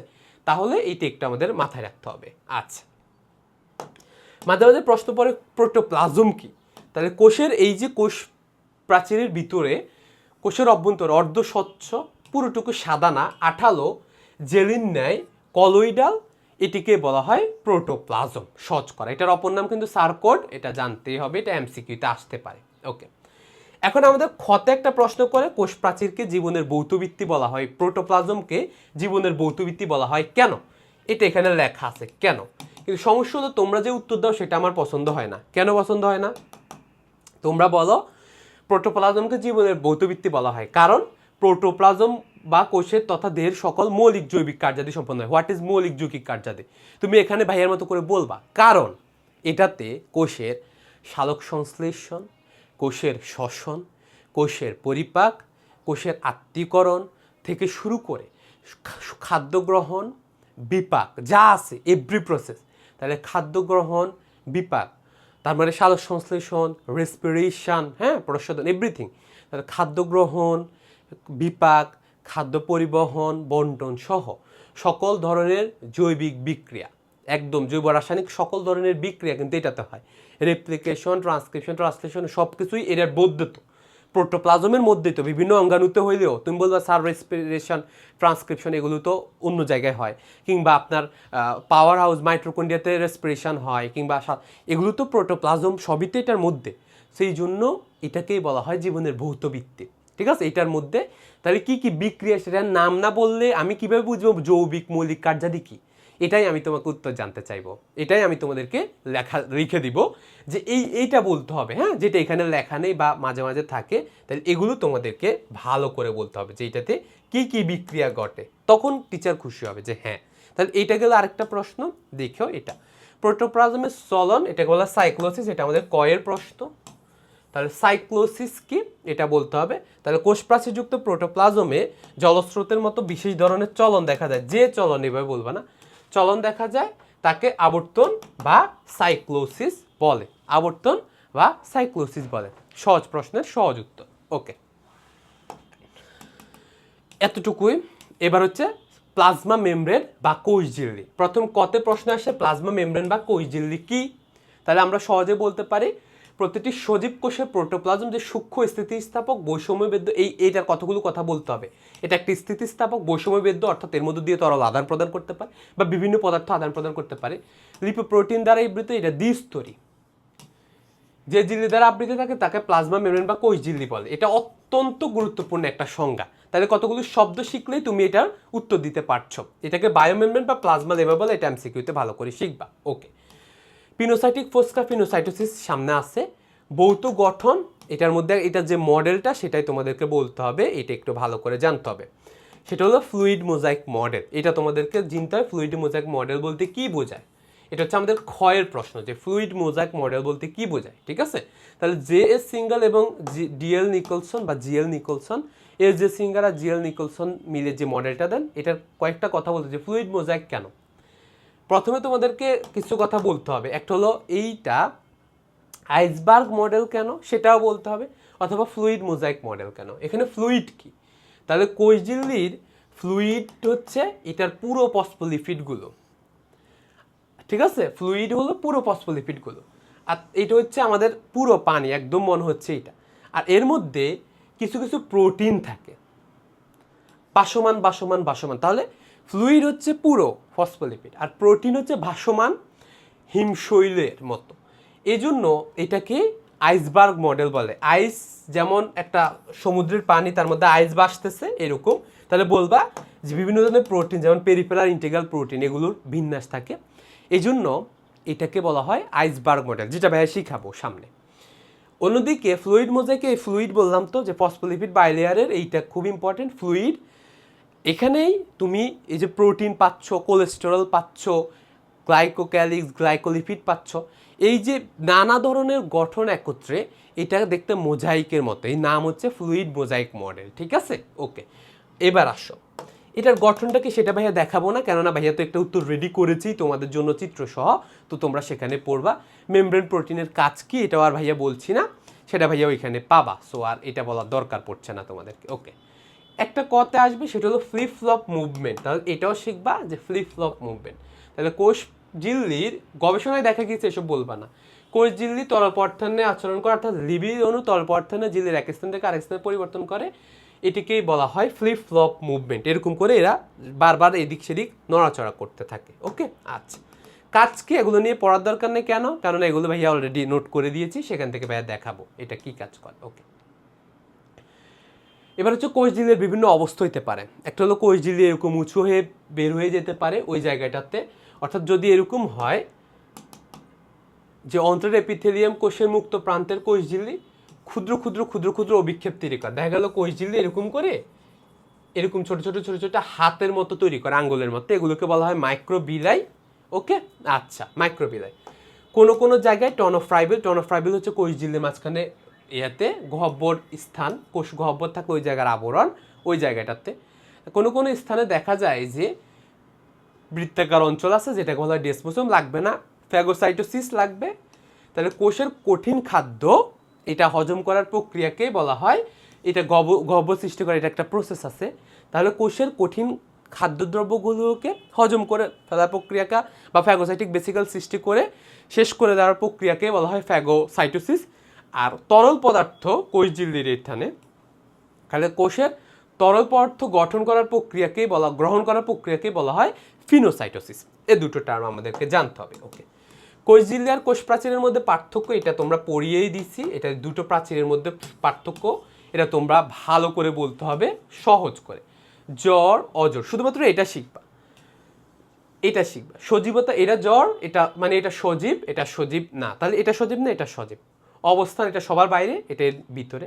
গঠন, এটা মেনলি সেলুলোজ, আর এটা হচ্ছে প্রোটিন আর lipid, phospholipid bilayer with protein. কাজ হলো এটা কোষের আকার আকৃতি, আর এটা হলো কোষের চলাচল নিয়ন্ত্রণ, কোষের যে ভিতরে বস্তুগুলো। এটা হচ্ছে গৌণ বিষয়ে নানাবিধ অলঙ্করণ দেখা যায়, এটা তো কোনো অলঙ্করণ নেই। ওকে, এই হচ্ছে আমাদের পার্থক্য। সাইটোপ্লাজম, আমাদের কথা আসতে পারে যে সাইটোপ্লাজম কি। তাহলে সাইটোপ্লাজম হচ্ছে একটু অর্ধতরল দানাদার অর্ধসঞ্চ, আবারও কলয়েডাল ধর্মী। এটা হায়াপ্লাজমের মতো, প্রোটোপ্লাজমের মতোই সংজ্ঞা, কোনো ধরনের ইয়ের দরকার নেই তোমাদেরকে। ওকে, এর পরবর্তীতে আসি আমরা, এখানে স্পেসিফিক কোনো ইয়ে নেই। এরপর আসবে রাইবোজোম। রাইবোজোম সম্পর্কে বললে তোমাদের প্রথমে একটা প্রশ্ন আসে, সেটা হলো রাইবোজোম কি। সেটা তো বললাই। পলিসোম কি বা পলিরাইবোজোম কি। কোনো কোনো রাইবোজোম সাইটোপ্লাজমে একাধিক রাইবোজোম মুক্ত মালার মতো হয়ে একত্রে অনেক সময় প্রোটিন তৈরি করে, অনেক বেশি। এটিকে বলা হয় পলিরাইবোজোম, মানে হলো রাইবোজোমের চেইনকেই বলা হয় পলিরাইবোজোম। ঠিক আছে, ওকে, এটা হলো প্রথম কথা। সেকেন্ড, রাইবোজোমকে কেন সর্বজনীন অঙ্গাণু বলা হয়, দুটো কথা বলবা। এটা হচ্ছে ক্ষয়ের প্রশ্ন, যে রাইবোজোমকে কেন সর্বজনীন অঙ্গাণু বলা হয়। তখন বলবা রাইবোজোমের গঠন তো বলবা যে রাইবোজোম প্রোটিন সংশ্লেষণ করে। এটা আদি কোষে 70s রাইবোজোম থাকে, প্রকৃত কোষে কিছু কিছু অঙ্গাণুতে 70s, এমনি কোষগুলোতে 80s রাইবোজোম থাকে। যেহেতু রাইবোজোম আদি কোষ এবং প্রকৃত কোষ সকল ধরনের জীবকোষেই উপস্থিত, তাই রাইবোজোমকে সার্বজনীন অঙ্গাণু বলা হয়। কথাগুলো হবে বইয়ের ভাষায়, কথাগুলো হবে প্র্যাকটিক্যাল, কথাগুলো হবে গোছানো, কথাগুলো হবে ডিটেলস বুঝিয়ে বলা। হ্যাঁ, শুধুমাত্র এটা বলা মানে কোনো দরকার নেই যে উভয় প্রকার কোষে থাকে বলে। উভয় প্রকার কোষে মানে কি, তাহলে বলতে হবে যে আদি কোষে কী থাকে 70s, প্রকৃত কোষে 80s, শুধুমাত্র এই অঙ্গাণুটাই থাকে, অন্য অঙ্গাণুগুলো থাকে না। ওকে, আচ্ছা, এবার আসো রাইবোজোমের গঠন টঠন তো সব পড়াবই। এটা মাঝে মাঝে জিজ্ঞেস করে যে রাইবোজোমকে কেন প্রোটিন ফ্যাক্টরি বলা হয়। রাইবোজোমের প্রোটিন সংশ্লেষণ হবে, নো নো নো, এভাবে বলবা কেন। বলবা সুন্দর করে যে রাইবোজোমের মধ্যে এমআরএনএ, টিআরএনএ এবং হচ্ছে আমাদের অ্যামাইনো অ্যাসিডগুলো সংযুক্ত হয়ে প্রথমে পলিপেপটাইড, পরে প্রোটিন শিকল তৈরি করে। অত্যন্ত গুরুত্বপূর্ণ কাজ। এই প্রোটিন আমাদের জীবদেহের বৈশিষ্ট্য বিকাশে সাহায্য করে বা বৈশিষ্ট্য প্রকাশে সহায়তা করে। রাইবোজোমের বিশেষ ধরনের স্ট্রাকচার, বিশেষ ধরনের এই গঠনটা, এটা শুধুমাত্র প্রোটিন তৈরির এই যে প্রসেসটা, ট্রান্সলেশন বলে এটাকে, তাহলে এই ট্রান্সলেশন প্রসেসটি এটি শুধুমাত্র রাইবোজোমে সংগঠিত হয়। এত গুরুত্বপূর্ণ, তাইলে প্রোটিনের এই গুরুত্বপূর্ণ ভূমিকা, প্রোটিন তৈরিতে এই গুরুত্বপূর্ণ ভূমিকার জন্যই বা রাইবোজোমের মধ্যে ট্রান্সলেশন প্রক্রিয়ায় প্রোটিন তৈরি হয় বলে এটিকে প্রোটিন ফ্যাক্টরি বলা হয়। তাহলে তুমি ডিটেল বলতে হবে কী প্রক্রিয়া, ট্রান্সলেশন প্রক্রিয়া কী কীর মাধ্যমে এমআরএনএ থেকে প্রোটিন তৈরি হয়, টিআরএনএ ট্রান্সফার আরএনএর মাধ্যমে কিংবা সাথে অ্যামাইনো অ্যাসিডগুলো চেইনযুক্ত হয়ে পেপটাইড বন্ধনের মাধ্যমে প্রোটিন তৈরি হয়। এই কাজগুলো রাইবোজোমে সংগঠিত হয় বলে রাইবোজোমকে প্রোটিন ফ্যাক্টরি বলে। তাহলে কথাগুলো বলতে হবে ওইভাবে, ঠিক আছে? ওকে, আসো এরপরে আসো, আমাদের আপাতত লাগবে না। তারপর গলগি বডি। গলগি বডির ক্ষেত্রে আমাদের মাঝে মাঝে জিজ্ঞেস করে গলগি বডি কেন কোষের ট্রাফিক পুলিশ বলা হয়। কি বলা হয়? কোষের ট্রাফিক পুলিশ বলা হয়। তখন সুন্দর করে বলবা যে গলগি বডির যে সিস্টার্নে আছে এইটাতে দুইটা ফেজ থাকে, একটা হচ্ছে ট্রান্সফেজ আর একটা হলো সিস ফেজ। কোষ প্রাচীরের দিকটা হচ্ছে ট্রান্সফেজ, অভ্যন্তরের দিকটা হচ্ছে সিস ফেজ। সিস পেজের শেষটিকে বলা হয় সিস সিস্টার্না, ট্রান্সপেজের শেষে ট্রান্স সিস্টার্না, মাঝখানের গুলোকে বলা হয় মিডিয়াল সিস্টার্না। অনেক সময় কোষে দ্রব্যাদি প্যাকেজ হয়ে বেসিক্যালের মাধ্যমে প্রথমে সিস সিস্টার্নাতে গ্রহণ করে, এরপরে মিডিয়াল সিস্টার্নার মাধ্যমে পরবর্তীতে ট্রান্স সিস্টার্না হয়ে কোষের বাইরে চলে যায়। বস্তুর এই নিয়মতান্ত্রিক পরিবহনের জন্য নিয়মতান্ত্রিক এই চলাচল এটা কে কন্ট্রোল করে? Traffic police. এই জন্যই গলগি বডিকে ট্রাফিক পুলিশ বলা হয়। তাহলে এক্সপ্লেন করতে হবে যে সিস প্রেস ট্রান্সপ্রেস কি, সিস থেকে আসে ট্রান্স দিয়ে বের হয় মিডিয়াল সিস্টার্নি দিয়ে, এই নিয়মতান্ত্রিক কি পরিবহনকেই বলা হয়, জন্যই ওকে বলা হয় কোষের ট্রাফিক পুলিশ। তখন ওরা এটা বলবে না গলগি বডিও কোষের ট্রাফিক পুলিশ বলা হয় কারণ কেন্দ্রীয় অংশ থেকে কোষের পরিধির দিকে নিয়ে আসে। কিভাবে নিয়ে আসে এক লাইন বলো, ঠিক আছে? ওকে, আশা করি বুঝাইতে পেরেছি পড়ালেখা কতটুকু কঠিন আর কতটুকু সহজ। ওকে, আশা করি আমরা শেষ করব। কাজ আর এগুলো বলতেছি না, এগুলো সামনে ভাইয়ার কাজে আসতেছি ভাইয়া সেটাতে। লাইসোজোম নিয়ে এটাও অত্যন্ত গুরুত্বপূর্ণ অঙ্গাণু মোটামুটি বলা চলে লাইসোজোমের ক্ষেত্রে। তাহলে লাইসোজোমে আমাদের যেটা প্রশ্ন করে, প্রথমে লাইসোজোমকে কেন সুসাইডাল স্কোয়াড বলা হয় এটাই মেনলি প্রশ্ন করে, অটোফ্যাগি অটোলাইসিস কি ইত্যাদি প্রশ্ন করে। এর মধ্যে কিছু পড়বা ল্যাবিলাইজার আর স্টেবিলাইজার, এটা আমি সামনে বলবো, তো এটা কাজে লাগবে। ল্যাবিলাইজার বা লোবিলাইজারও বলে এটাকে, যাই হোক এটা পড়বা। এখন আসো ফ্যাগোসাইটোসিস কি, লাইসোজোম এটা বলবা যে অটোফ্যাগি কি জিনিস আর অটোলাইসিস কি জিনিস। ওকে, আসো। তীব্র খাদ্যাভাবের সময় এর প্রাচীর ফেটে যায়, এর মানে কি বলবা যে লাইসোজোমের প্রাচীর ফেটে যায় এবং আবদ্ধকৃত এনজাইম বের হয়ে কোষের অন্য অঙ্গাণুগুলোকে নষ্ট করে দেয়, একে বলা হয় অটোফ্যাগি বা স্বগ্রাস। অন্যদিকে দেখো, অন্যদিকে এটা হচ্ছে অটোলাইসিস। জীবদেহে এইভাবে না, এইভাবে বলবা না, এটার পরে এভাবে সমস্ত কোষ্ঠীয় পরিপাক হয়ে যেতে পারো, এটাকে বলে অটোলাইসিস। তাহলে অঙ্গাণুগুলো, শুধুমাত্র অঙ্গাণুগুলোকে পরিপাক করে ফেলা বা নষ্ট করে ফেলাকে বলা হয় এইটা অটোফ্যাগি।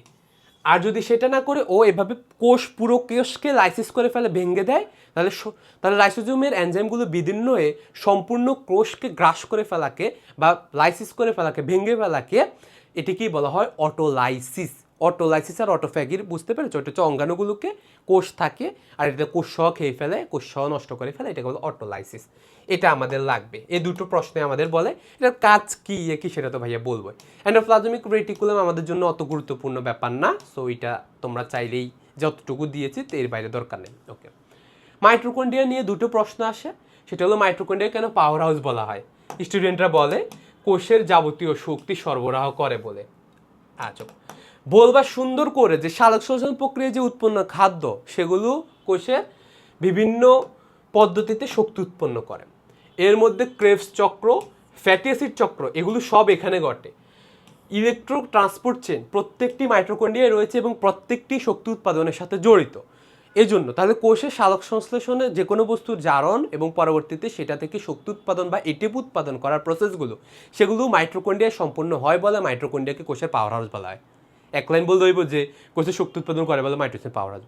সুন্দর করে গুছিয়ে বলতে হবে, স্পেসিফিক পয়েন্টগুলো বলতে হবে, নামগুলো বলতে হবে। ভাইয়া তো এই নামগুলো শুনতে চাইবো, বলো ক্রেবস চক্র, বলো ফ্যাটি অ্যাসিড চক্র, বলো ইলেকট্রন ট্রান্সপোর্ট চেইন, এই কথাগুলো শুনতে চাইবো না, এগুলো বলো, এগুলো বলতে হবে, ঠিক আছে? ওকে, এটা লাগবে, তোমাদের কাজে লাগবে। মাইটোকন্ড্রিয়ার গঠন কাজ সেটা তো আসতেছি চিত্রেতে, তখন দেখবা। এখানেই কতগুলো প্রশ্ন আমাদের করতে পারে, যেমন কৃষ্টি বা প্রবর্ধক কি, মাইটোকন্ড্রিয়ার ইনার মেমব্রেন, মাইটোকন্ড্রিয়ার অন্ত মেমব্রেন, এটা বলবা, ঠিক আছে?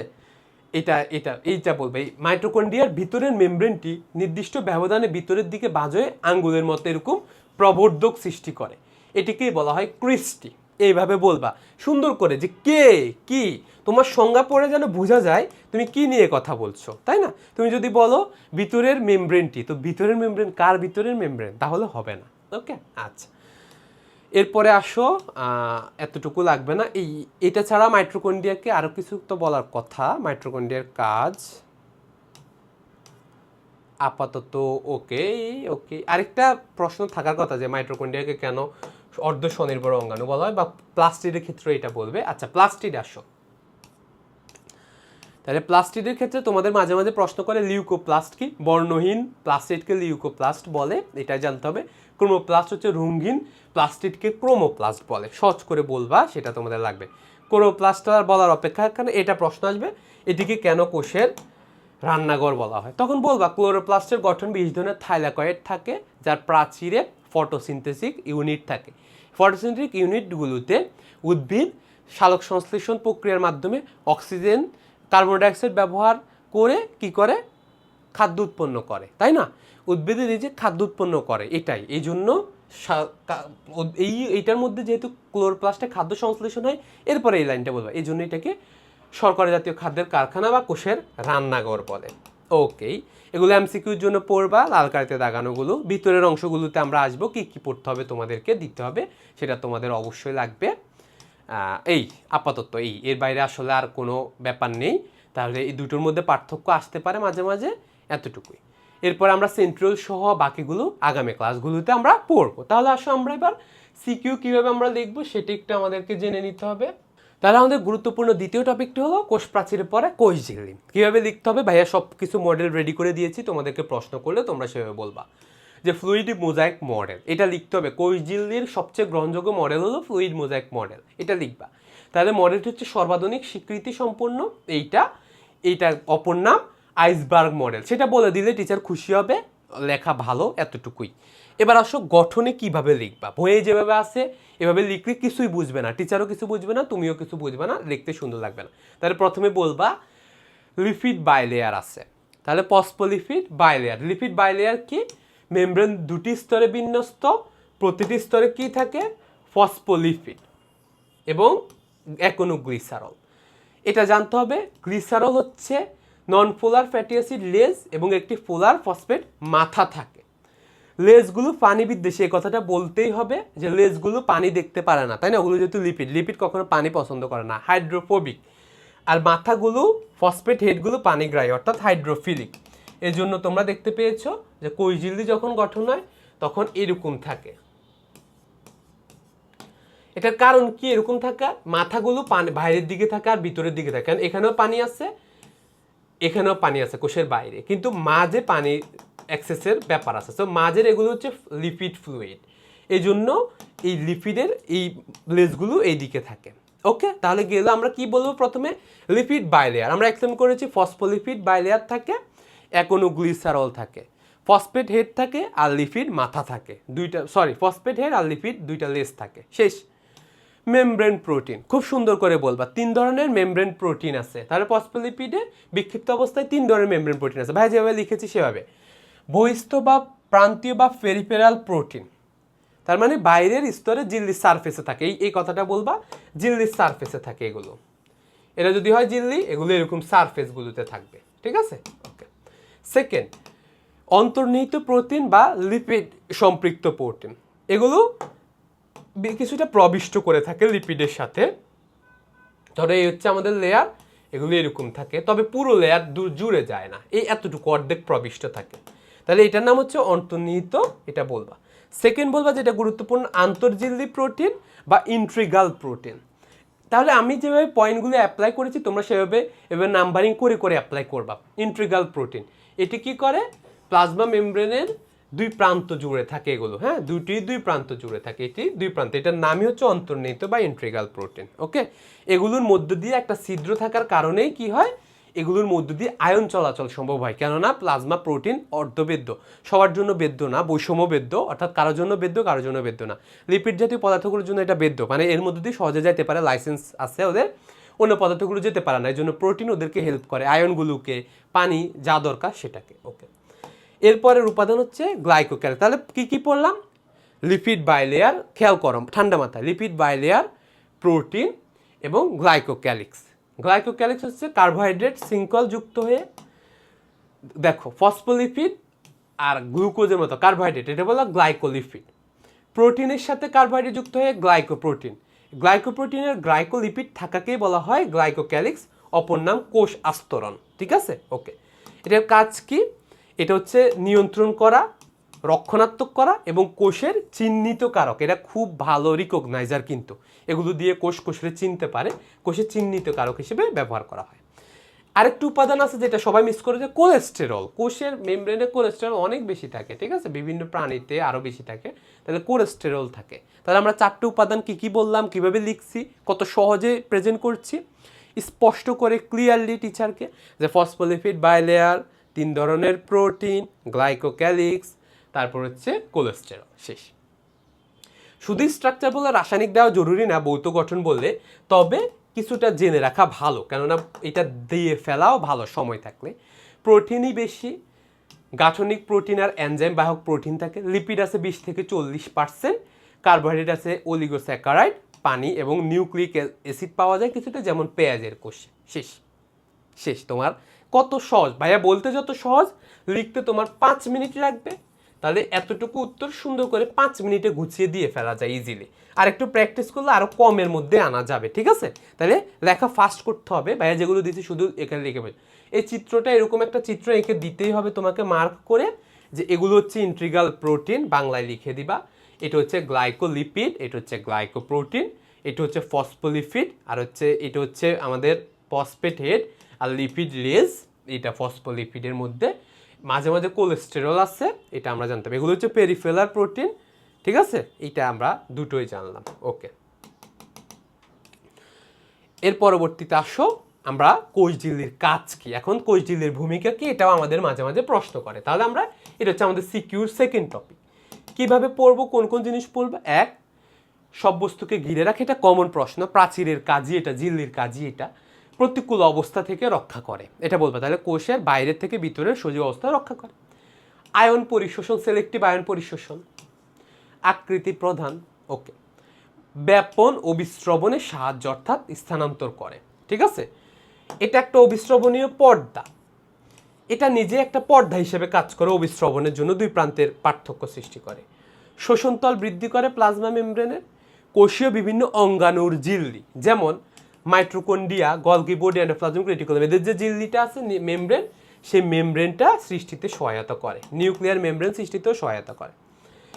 যেহেতু এটা সারফেস সেলের, সো এটার মধ্যে বিভিন্ন এনজাইম আর হরমোন এসে বসে, সেই জন্য এরা এনজাইম এবং হরমোন গ্রাহক। স্নায়ু উদ্দীপনা, যেমন সিন্যাপসিস বলেছো তোমরা, নিউরনের ক্ষেত্রে এরকম কোষের যে লেয়ারটা আছে বাইরের প্রান্ত, এটা থেকে কিন্তু নিউরো ট্রান্সমিটার ক্ষরণ হয়, আবার নিউরো ট্রান্সমিটার গৃহীত হয়। তাহলে স্নায়ু উদ্দীপনা সংবহন করা এটার কাজ।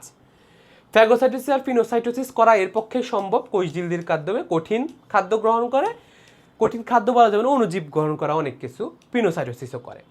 এনজাইম আর অ্যান্টিজেনও ক্ষরণ করে কিছু পরিমাণে, এছাড়াও নিউরো ট্রান্সমিটার, হরমোন ইত্যাদিও সৃষ্টি করে। যেটা আমাদের জন্য গুরুত্বপূর্ণ সেটা হলো, এটা অনেক সময় অ্যান্টিজেন ধর্ম আছে এটার, কিন্তু এটা অ্যান্টিজেন ধর্ম দেখাতে পারে, এটা সিলেক্ট করতে পারে। ওকে, এবার আসো রাইবোজোম।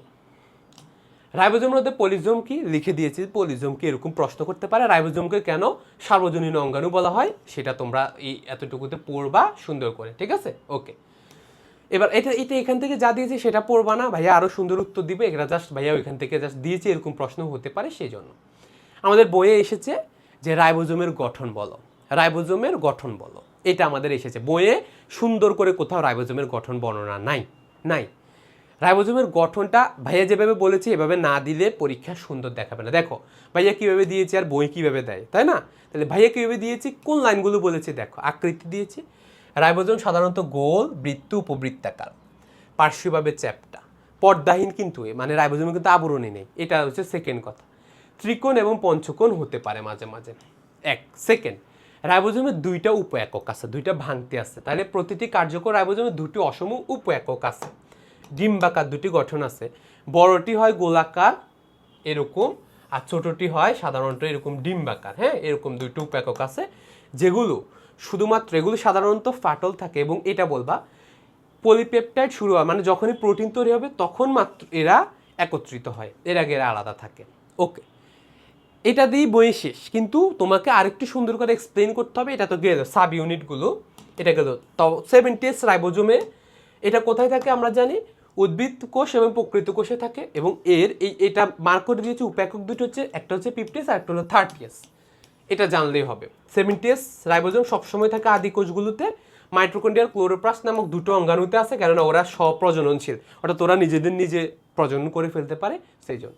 80S প্রকৃত কোষে থাকে, এর জন্য 40S আর 60S। দেখছো ইনফরমেশনগুলো কত ক্লিয়ারলি দিয়ে দিলাম তোমাদেরকে।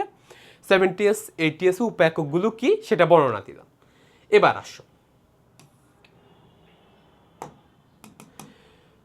রাইবোজোমে বড় উপাককে 3টি সাইট বা অঞ্চল আছে, বইয়ে সুন্দর করে লেখাই নাই এটা। তাহলে আমরা দুটো উপাকক এক্সপ্লেন করলাম, এবার 3টি সাইট বা কি আছে অঞ্চল আছে। কি কি? একটি হলো অ্যাকসেপ্টর সাইট, গ্রহণ সাইট বা অ্যামাইনো অ্যাসাল সাইট, এটিকে এ সাইট বলা হয়। প্রোটিন যখন সংশ্লেষণ হয় তখন এখানে নতুন নতুন অ্যামাইনো অ্যাসিড আসতে থাকে। পি সাইট বা পেপটাইড সাইট, অ্যামাইনো অ্যাসিডগুলো পি সাইটে গিয়ে পলিপেপটাইডের দৈর্ঘ্য বৃদ্ধি করতে থাকে, লম্বা হয়ে বের হইতে থাকে, এক্সিট সাইট দিয়ে পলিপেপটাইড বের হয়ে যায়। ঠিক আছে? ওকে। এছাড়া এমআরএনএ সংযুক্তির স্থান আছে। তাহলে স্ট্রাকচারটা বর্ণনা করতে পেরেছি। আকার দেখতে কেমন, দুটো উপাকক আছে, 70S আর 80S কি কি আছে সেটা বলেছি। 3টি সাইট আছে সেটাও বলেছি, পি সাইট, এ সাইট, ই সাইট। এছাড়া এমআরএনএর জন্য আরেকটা সাইট থাকে। তাহলে এ সাইটে গ্রহণ হয় অ্যাকসেপ্টর, পি সাইটে পলিপেপটাইড চেইন তৈরি হয়, ই সাইট দিয়ে এক্সিট করে। সহজতম প্রশ্ন, সহজতম উত্তর। রাসায়নিক গঠন বলতে পারো যে এতে বহু প্রকার প্রোটিন আর আরএনএ থাকে, আরএনএর মধ্যে মেইনলি থাকবে রাইবোজোমাল আরএনএ। এছাড়া ধাতব আয়ন, ক্যালসিয়াম, ম্যাগনেসিয়াম, ম্যাঙ্গানিজ থাকে। আর কি কোনো প্রশ্ন আছে? না। এ হচ্ছে চিত্রটা, যে চিত্রটা আমাদেরকে এঁকে দেখাইতে হবে। এরকম বড় একটা চিত্র, এই এমআরএনএটা এইটা দিয়ে, তাহলে এটা হচ্ছে এ সাইট যেটা দিয়ে এটা আসতে থাকে, পি সাইট এটাতে এটা টিআরএনএ যুক্ত, এটা লম্বা হইতে থাকে, আর ই সাইট দিয়ে এটা বের হয়ে যায়। তাহলে এ সাইট এক অ্যামাইনো অ্যাসাল সাইট বা অ্যাকসেপ্টর সাইট, পি সাইট এটা হচ্ছে পলিপেপটাইডের জন্য, আর ই সাইটে এক্সিট সাইট, এটা দিয়ে এটা বের হয়ে যায়। এটা কি? এটাই হচ্ছে আমাদের আরএনএ চেইন। আর পলিপেপটাইডটা এদিক দিয়ে আসে, এখানে লম্বা হয়, আবার এদিক দিয়ে বের হয়ে যাইতে থাকে, এইবার এদিক দিয়ে বের হয়ে যাইতে থাকে। ঠিক আছে? এই হচ্ছে আমাদের মেইন গঠন, এটা যেন আমরা লাগে। তাহলে এই স্মল আর লার্জ, এটা পুরোটুকুই লার্জ আর ছোটো এতটুকু স্মল, এই দুটো মিলে এটা গঠিত হয়েছে। তাহলে ভাইয়া যে যে যে যে উপাদানগুলো বলেছি, এই এক্সপ্লানেশন না দিলে পরীক্ষায় কখনোই মার্ক পাওয়া সম্ভব না, বা সুন্দর তুমি যে আসলে পড়ালেখা করা স্টুডেন্ট এটা বোঝার কোনো সুযোগ নেই যদি বইয়ের মতো বোরিং লেখালেখি করে যাও। ঠিক আছে? ওকে, আমাদের কি কি টপিক গেল তাহলে? আমরা রাইবোজোম পড়ালাম। রাইবোজোমের কাজ কি? রাইবোজোমের প্রধান কাজ প্রোটিন সংশ্লেষণ, সাইটোক্রোম উৎপাদন, গ্লুকোজের ফসফোরাইলেশন, মাঝে মাঝে স্নেহ জাতীয় পদার্থের বিপাক, আরএনএ সঞ্চয়, এনজাইমের ক্ষতিকর থেকে সুরক্ষা। এটা খুব কম আসে, সেজন্য আর ভাইয়া নোটিশ করি নাই। রাইবোজোমের প্রোটিন সংশ্লেষণ, এর মধ্যে যুক্ত রাইবোজোম আছে, মুক্ত রাইবোজোম আছে। এন্ডোপ্লাজমিক রেটিকুলাম অন্যান্য কোষের ব্যবহার্য প্রোটিনযুক্ত এই রাইবোজোমে তৈরি হয়, যুক্ত রাইবোজোম। আর মুক্ত রাইবোজোম হচ্ছে সাইটোপ্লাজম, মাইটোকন্ড্রিয়াল ক্লোরোপ্লাস্টের প্রোটিন মুক্ত রাইবোজোম তৈরি করে। যুক্ত রাইবোজোম এরকম অঙ্গাণুগুলোর সাথে ইয়াতে থাকে, যেমন endoplasmic reticulum, Golgi body, lysosome, প্লাজমের অন্যান্য কোষের প্রোটিন এরা তৈরি করে। আর মুক্ত করে 3টা, সাইটোপ্লাজমের, মাইটোকন্ড্রিয়া, ক্লোরোপ্লাস্টের। ওকে, শেষ। এগুলো যা জানার জন্য তোমাদের ওইখানে প্রশ্নটা শেষ। তাহলে কি কি প্রশ্ন, উত্তরটা কিভাবে দিব যদি আসে, রাইবোজোমের গঠন বর্ণনা করো, আমরা সেভাবে দিব। ওকে, আচ্ছা। গলগি বডির গঠন বর্ণনা করো। এইটা তো বইয়ে সুন্দর করে দেওয়া একদমই নাই, একদম টোটালি এদিক সেদিক করে দেওয়া, তোমরা কিছুই বুঝতে পারো না, সহজ করে বোঝাচ্ছে। গলগি বডির 3টে টাইপ আছে, একটা হলো সিস্টার্নি, ব্যাকিউল, বেসিকল। সিস্টার্নিটার বর্ণনায় বেশি দিতে হবে, ব্যাকিউল বেসিকল পরে দিলেও চলবে অল্প করে। তাহলে গলগি বডির গঠন সিস্টার্নি। সিস্টার্নি হচ্ছে, এটা চিত্র দেখালে বুঝবা, লম্বা, চ্যাপ্টা, রসে পূর্ণ চৌবাচ্চা, এরকম করে থাকে, তাই না? এরকম করে। ওকে, চৌবাচ্চা। তাহলে লম্বা, চ্যাপ্টা, রসে পূর্ণ চৌবাচ্চা, এটা কিন্তু দ্বিজিল্দি বিশিষ্ট পাতলা জিল্দি আছে এটা। ওকে, কিছুটা বাঁকানো। এটা কোত্থেকে সৃষ্টি হয়? মসৃণ এন্ডোপ্লাজমিক রেটিকুলাম থেকে। মসৃণ এন্ডোপ্লাজমিক রেটিকুলাম থেকে এরা গাদা গাদা সৃষ্টি করে, মানে এরকম এরকম করে অনেকগুলো। এটাকেই বলা হয় গলগি বডি বা ডিকটায়োজোম। এটাকেই গলগি বডি বা ডিকটায়োজোম বলে। আচ্ছা, তাহলে সিস্টার্নির গাধার যে অংশটা থাকে প্লাজমা মেমব্রেনের কাছে, এটা বলতে হবে তোমাকে, যে অংশ থাকে প্লাজমা মেমব্রেনের কাছে। তাহলে আমরা যদি একটা চিত্র আঁকি আমরা সহজে বুঝতে পারবো। ধরো এই হচ্ছে আমাদের প্লাজমা মেমব্রেন,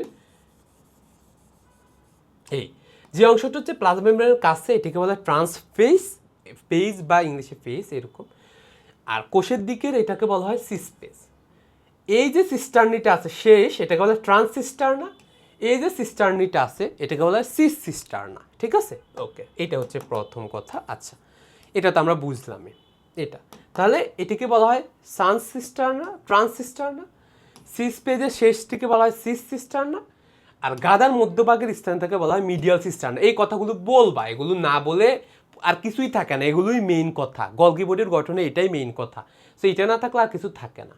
ওকে, কোনো একটা ইন্টারনাল বস্তু যখন এটার মধ্য দিয়ে যায় তখন এটি এন্ডোপ্লাজমিক রেটিকুলামে ঝিল্লিবদ্ধ হয়ে সিস সিস্টার্না গ্রহণ করে, এই কথাটা বলবা, যেটা ওই যে ট্রাফিক পুলিশ বলা হয়। এই জন্য পর্যায়ক্রমে মিডিয়াল সিস্টার্নের মাধ্যমে ট্রান্সসিস্টার্না হয়ে কোষের অংশে প্লাজমা মেমব্রেনে চলে যায়। বিভিন্ন দ্রব্যাদির এরূপ নির্দিষ্ট নিয়মিত স্থানান্তরের জন্য এটিকে বলা হয় কোষের ট্রাফিক পুলিশ। দেখছো কত সুন্দর করে এক্সপ্লেন করবা, এটাই মেন এক্সপ্লানেশন, বাকিগুলোর আর এক্সপ্লানেশন কিছু নাই। তাহলে সহজ করে বলবা, চৌবাচ্চার ন্যায় রসে পূর্ণ অনেকগুলো স্ট্যাক গাদা, যেগুলোকে বলা হয় সিস্টার্না। প্লাজমা মেমব্রেনের কাছেরটিকে বলা হয় ট্রান্সপেজ, কোষের ভিতরে হলে সিসপেজ, সিজের শেষটিকে বলা হয় সিস সিস্টার্না, ট্রান্সসিস্টার্না, মাঝেরগুলোকে মিডিয়াল সিস্টার্না। একটা ঝিল্লিবদ্ধ অঙ্গাণু বেসিকল আকারে প্রথমে সিস সিস্টার্না গ্রহণ করে, মিডিয়াল দিয়ে পরিবাহিত হয়, ট্রান্স দিয়ে বের হয়ে কোষ প্রাচীর ঝিল্লির কাছাকাছি চলে এসে কোষ ঝিল্লি থেকে বের হয়ে যায়।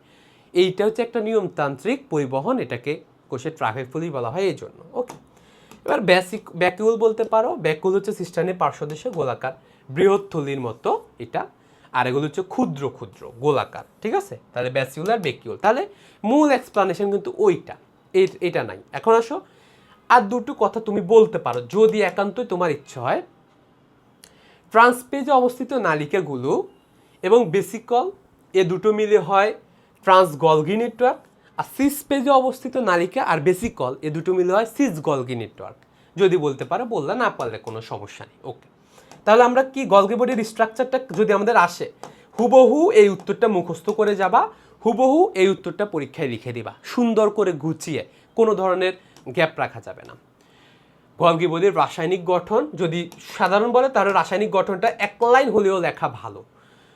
প্রোটিন থাকে 60 থেকে 30 থেকে 40% লিপিড, লেসিথিন আর সিফালিন জাতীয় ফসফোলিপিড থাকে, এনজাইম থাকে। কয়েকটা এনজাইমের নাম বলবা, এটিপিএজ, এডিপিএজ, টিটিপিএজ, সিটিপিএজ, এগুলো কিন্তু খুব পরিমাণে হেল্প করবে। ঠিক আছে, এই এনজাইমগুলোর নাম বলবো, যে বিভিন্ন এনজাইম থাকে এই নামগুলো বলবো। আমি জানি তোমরা হুবহু এরকম উত্তর নাই দিতে পারো, কিন্তু এতটুকু দিলে সুন্দর করে ভালো লাগে দেখতে। ঠিক আছে, কিছু নাম বলতে হবে, ভিটামিন সি, ভিটামিন কে, এই নামগুলো বলতে হবে অন্তত। যাই লেখো যে এই এনজাইম থাকে, লেসিথিন, সেফালিন জাতীয় ফসফোলিপিড থাকে, যা লিখবা ভুল বা লিখো না ভাইয়া। হ্যাঁ, ওকে, এবার আসো গলগি বডির কাজ কি, এটা অনেক সময় এক্সপ্লেন করতে বলে। সো এটা আমাদের আরেকটা প্রশ্নের উত্তর, যে গলগি বডির কাজ কি। Golgi body enzyme, hormone, mucus, neurosecretory পদার্থ ইত্যাদি ক্ষরণ করে। এনজাইম, হরমোন, এই যে এনজাইম দেখালাম, হরমোন দেখালাম, এগুলো মিউকাস ইত্যাদি ক্ষরণ। তাহলে এনজাইমগুলোর এটিপিএস, সিটিপিএস, টিটিপিএস ইত্যাদি ইত্যাদি ক্ষরণ করে।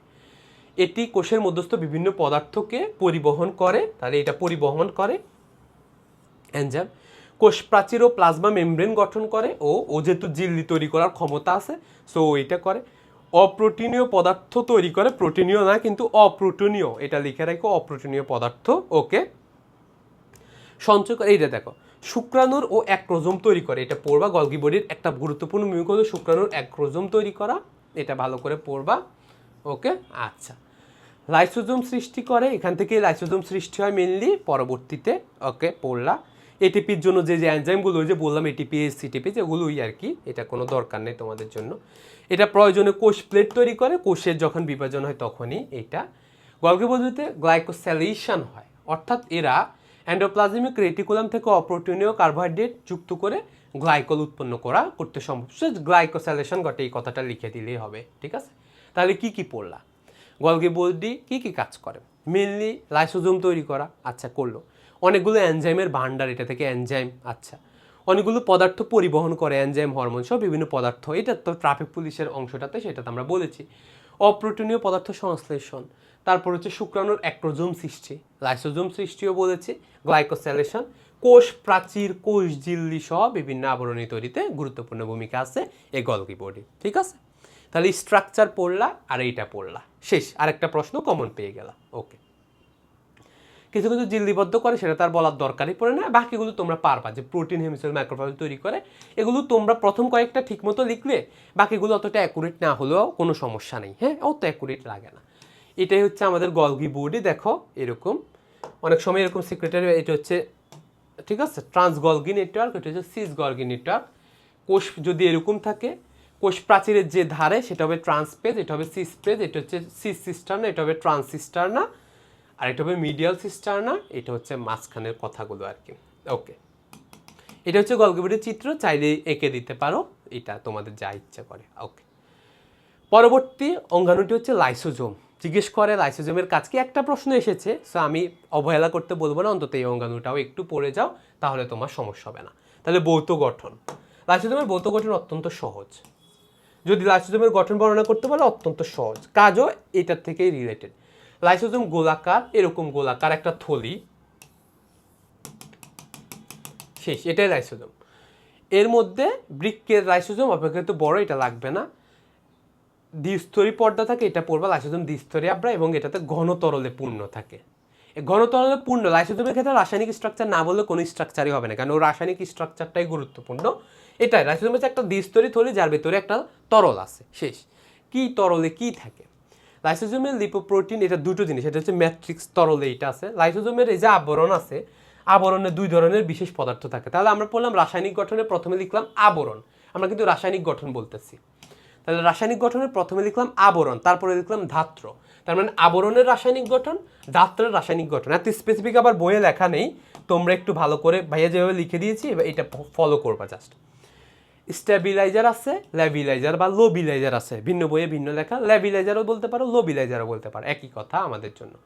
স্টেবিলাইজার বা ল্যাবিলাইজার বলা সুন্দর শোনায়, যাই হোক একই, তোমরা যেটা লেখো লেখো। স্টেবিলাইজার, আবরণীতে কিছু পদার্থ থাকে যারা লাইসোজোমের আবরণীর এই যে স্থিতিশীলতা বজায় রাখে, তাহলে লাইসোজোমের আবরণীকে এরা স্টেবল রাখে, যাতে এর এনজাইমগুলো বিদীর্ণ না হয়ে যায়, এটাকে বলে শান্ত হও। এনজাইমগুলো বেরিয়ে আসতে পারে না, যেমন কর্টিসোন, কোলেস্টেরল এবং হেপারিন, এই তিনটা নাম শিখবা। ওকে, লোবিলাইজার বা ল্যাবিলাইজার হলো এরা লাইসোজোমকে উত্তক্ত করে দেয়, স্থিতিশীলতা বিনষ্ট করে। এর ফলে এনজাইমসমূহ বের হয়ে আসতে পারে। তাহলে যারা স্টেবল করে স্টেবিলাইজার, যারা এটাকে ল্যাভাইল করে ফেলে, অর্থাৎ এটাকে বেশি বেশি ভাঙতে উদ্বুদ্ধ করে, তারা ল্যাবিলাইজার। উদাহরণ হচ্ছে testosterone, progesterone, vitamin A, B, K, এগুলো লাগবে। উদাহরণগুলো খেয়াল করো, এখানে কিন্তু কোনো এরকম হরমোন না, এখানে হচ্ছে কোলেস্টেরল, কর্টিসন আর হেপারিন, আর এখানে হচ্ছে তার মানে হরমোনগুলো এটা ভাঙতে সাহায্য করে, প্রোজেস্টেরন, ভিটামিন এ, বি, কে। ওকে, এগুলো হচ্ছে ল্যাবিলাইজার, এই কথাগুলো বলবা, দুটো গেল। এবার হচ্ছে ধাত্র। লাইসোজোমের মাঝে মানে হলো যে মাতৃকা আছে, এটাতে প্রায় 50 রকমের এনজাইম আছে। এর মধ্যে অ্যাসিড ফসফাটেজ, অ্যাসিড লাইপেজ, এগুলো সব ভাঙ্গানো যায় অ্যাসিডের জন্য, হ্যাঁ, ফসফাটেজ, লাইপেজ, সালফাটেজ, এই নিউক্লিয়াসগুলো পড়বা ভাইয়া, নিউক্লিয়াস, ডিএনএ আর আরএনএ ভাঙ্গার নিউক্লিয়াস। তাহলে ওর কাজ হচ্ছে সব ভেঙে ফেলা।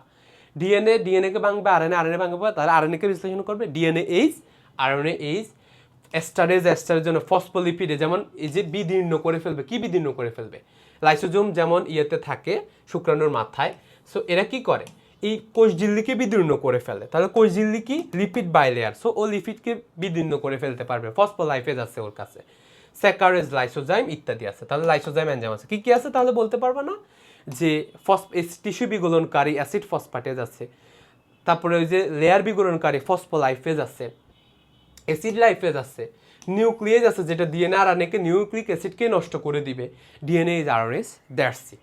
ওকে, কিছু জিনিস নোট করে দিয়েছি, এটা তোমরা জানার জন্য, প্রশ্নে লিখতে হবে না। লাইসোজোমের এনজাইমগুলো কোষের কোনো ক্ষতি করে না, এটার কারণ হলো নিউট্রাল পিএইচ। নিউট্রাল পিএইচ এরা কোনো কাজ করে না, এদের জন্য অ্যাসিডিক প্রয়োজন। সো যদি এরা অ্যাসিডিক হয়ে যায় তখনই এটা কাজ করা শুরু করে। নিউট্রাল পিএইচে এর জন্য লাইসোজোম কোনো ক্ষতি করে না। ওকে, লাইসোজোমের কাজ কি? লাইসোজোমের মাধ্যমে একটা কোষ একটা বড় জীবাণুকে খেয়ে ফেলতে পারে প্রতিরক্ষায়, শ্বেত রক্তকণিকা যেমন খায়, ফ্যাগোসাইটোসিস করে, জীবাণুকে খেয়ে ফেলতে পারে, ঠিক আছে? ওকে। ফিনোসাইটোসিস প্রক্রিয়ায় তরল, এটা দরকার পড়লে সেটা করতে পারে, ওকে। পরবর্তীতে লাইসোজোম আবদ্ধ রেখে, লাইসোজোম যেহেতু দেখো লাইসোজোম আরেকটা ভালো কাজও করে, ওর ভেতরে বিষ আছে, এরকম এনজাইম আছে, ও এনজাইমগুলোকে ধরে রাখে। সো এটা ওর জন্য সুরক্ষা, যে সুরক্ষা দেয় কোষকে, তাহলে অঙ্গাণুগুলোকে রক্ষা করে। লাইসোজোম পরিপাকে সাহায্য করে, যখনই কোষে প্রতিকূল পরিবেশ সৃষ্টি হয় তখন এটা অঙ্গাণুগুলোকে খেয়ে ফেলে, মাঝে মাঝে কোষকে নিজে খেয়ে ফেলে। তাহলে আমরা বলতে পারি ঠিক আছে, তাহলে প্রতিকূল অবস্থায় পরিচিত হয়ে এনজাইমের সাহায্যে অঙ্গাণুগুলোকে হজম করে কোষের মৃত্যু ঘটায়, একে বলা হয় অটোলাইসিস, একদম পুরো। এটা তো আমরা জানি। লাইসোজোম কোষ বিভাজনে উদ্দীপনা যোগাতে পারে। লাইসোজোমের মাথায় একটা এনজাইম আছে যেটা শুক্রাণু লাইসোজোমে কাজ করে, সেটা হচ্ছে হায়ালুরোনিডেজ। এটা কাজ কি? এটা হচ্ছে ডিম্বাণুকে বেদ করা। ডিম্বাণুকে বেদ করার জন্য বললাম না, লাইসোজোমের এই এনজাইমটা খুব গুরুত্বপূর্ণ। এটা হচ্ছে স্পার্মলাইসিন এনজাইম, ঠিক আছে?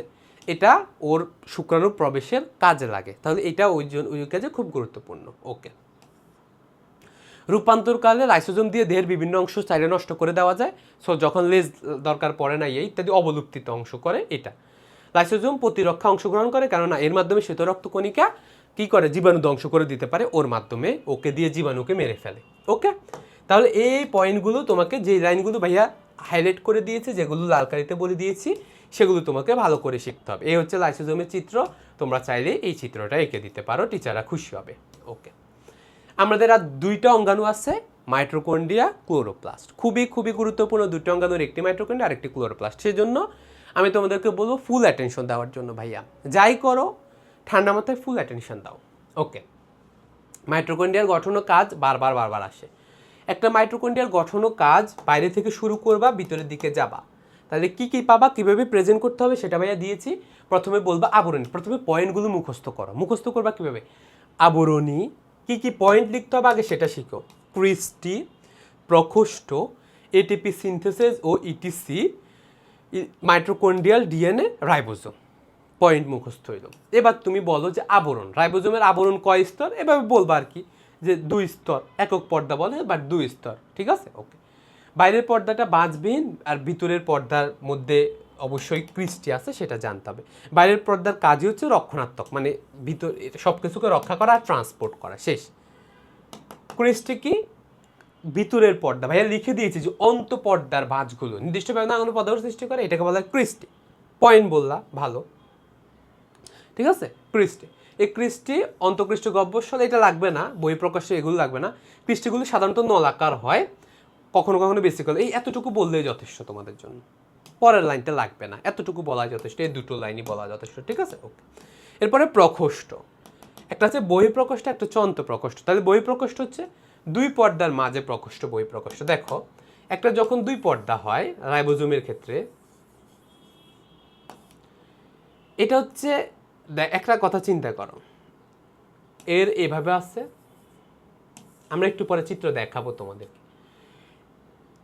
এটা হচ্ছে বাইরের প্রকোষ্ঠ, হচ্ছে অন্তঃপ্রকোষ্ঠ, এই দুইটার মাঝখানে হচ্ছে বহিঃপ্রকোষ্ঠ। এটা কিন্তু বাইরে না, বহিঃপ্রকোষ্ঠ হচ্ছে এটা। আর শুধুমাত্র অন্তঃপর্দা দিয়ে আবৃতটাকে বলা হয় অন্তঃপ্রকোষ্ঠ। তাহলে বহিঃপর্দা আর অন্তঃপর্দার মাঝে হচ্ছে বহিঃপ্রকোষ্ঠ, শুধু অন্তঃপর্দার মাঝে হচ্ছে অন্তঃপ্রকোষ্ঠ, শেষ, ওকে। তাহলে এটা বলতে হবে, ঠিক আছে। তাহলে 2 প্রকোষ্ঠ আছে, বহিঃপ্রকোষ্ঠ আর অন্তঃপ্রকোষ্ঠ। 2 পর্দার মাঝে বহিঃপ্রকোষ্ঠ, এখানে যে স্পেস আছে এটাকে বলা হয় পেরিমাইটোকন্ড্রিয়াল স্পেস, এটা তো অনেক সময় তরল থাকে। আর অন্তঃপ্রকোষ্ঠ এটি ভিতরের দিকে থাকে, যেটা হচ্ছে তাহলে অন্তঃপর্দা বিশিষ্ট প্রকোষ্ঠই হচ্ছে অন্তঃপ্রকোষ্ঠ। এটাতেই ম্যাট্রিক্স থাকে, ঠিক আছে, দানাদার অর্ধতরল বা ম্যাট্রিক্স থাকে, ওকে। আসো এরপর হচ্ছে এটিপি সিনথেসিস থাকে। রাইবোজোমের এই যে অন্তঃপর্দার মধ্যে এটিপি সিনথেসিস থাকে। এটিপি সিনথেসিস একটা এনজাইমের নাম, এটা খুব গুরুত্বপূর্ণ এই জায়গাগুলোতে।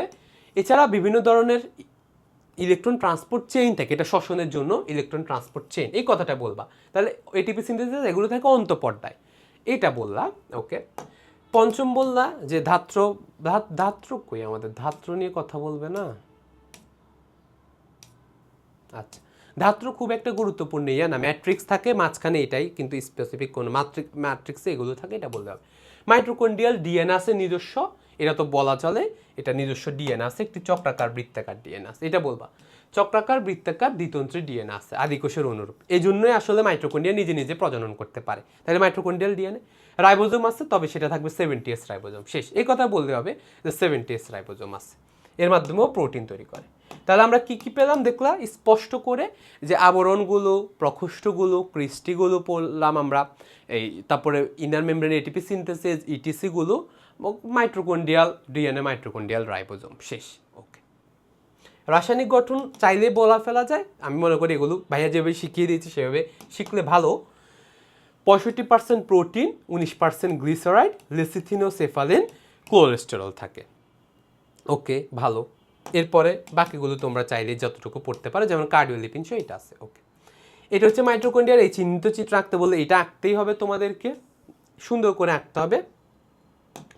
এটা হচ্ছে বহিঃপর্দা, এটা হচ্ছে অন্তঃপর্দা, মাঝখানে একটা গ্যাপ আছে, সো এটা হচ্ছে বহিঃপ্রকোষ্ঠ, ভিতরের এটা হচ্ছে অন্তঃপ্রকোষ্ঠ। এই যে ওর বৃত্তাকার চক্রাকার বাঁকানো এই মাইটোকন্ড্রিয়াল ডিএনএ আছে, রাইবোজোম আছে, এগুলো 70S রাইবোজোম, এর মাঝখানে ম্যাট্রিক্স বা ধাত্র থাকে, কলয়েডাল অর্ধতরল এরকম বলবা, সমস্যা নেই, ঠিক আছে। ওকে, ক্রিস্টি থাকে, ক্রিস্টি হচ্ছে এরকম বাঁচগুলো, এগুলোকে বলা হয় ক্রিস্টি, স্পেশাল কাজ নাই। আর কিছু কিছু অংশ থাকে যেগুলোকে অক্সিজোম বলা হয়, আগে অক্সিজোম বলা হয়তো, এখন আর এটা বলা হয় না, যেমন এটিপি সিনথেসিস, যেগুলো বৃন্তযুক্ত বৃন্তহীন এটিপি সিনথেসিস সহ ইটিসি চেইন, এগুলো মিলে এরকম বিশেষ ধরনের গুচ্ছ থাকতো, এটাকে অক্সিজোম বলা হইতো। এখন আর ওইটা বলা হয় না, এখন F0 পোর্শন আর F1 পোর্শন তোমাদেরকে দেখানো হয়েছে। F0 পোর্শন এটা হচ্ছে আমাদের বৃন্ত, আর F0 পোর্শন এটা হেডের মতো করে থাকে, এটাই বইয়ে দেওয়া আছে, তোমরা ওইটা চাইলে লিখতে পারো, না লিখলেও কোনো সমস্যা নেই, ঠিক আছে। এবার আসো মাইটোকন্ড্রিয়ার কাজ কি। শক্তি উৎপাদন, এটা তো বলতেই হবে। আরও আছে শ্বসন ও প্রোটিন সংশ্লেষণের জন্য প্রয়োজনীয় এনজাইম, এটা করে না, প্রয়োজনীয় এনজাইম কোএনজাইম দেয়। ওকে, এটা বলবা।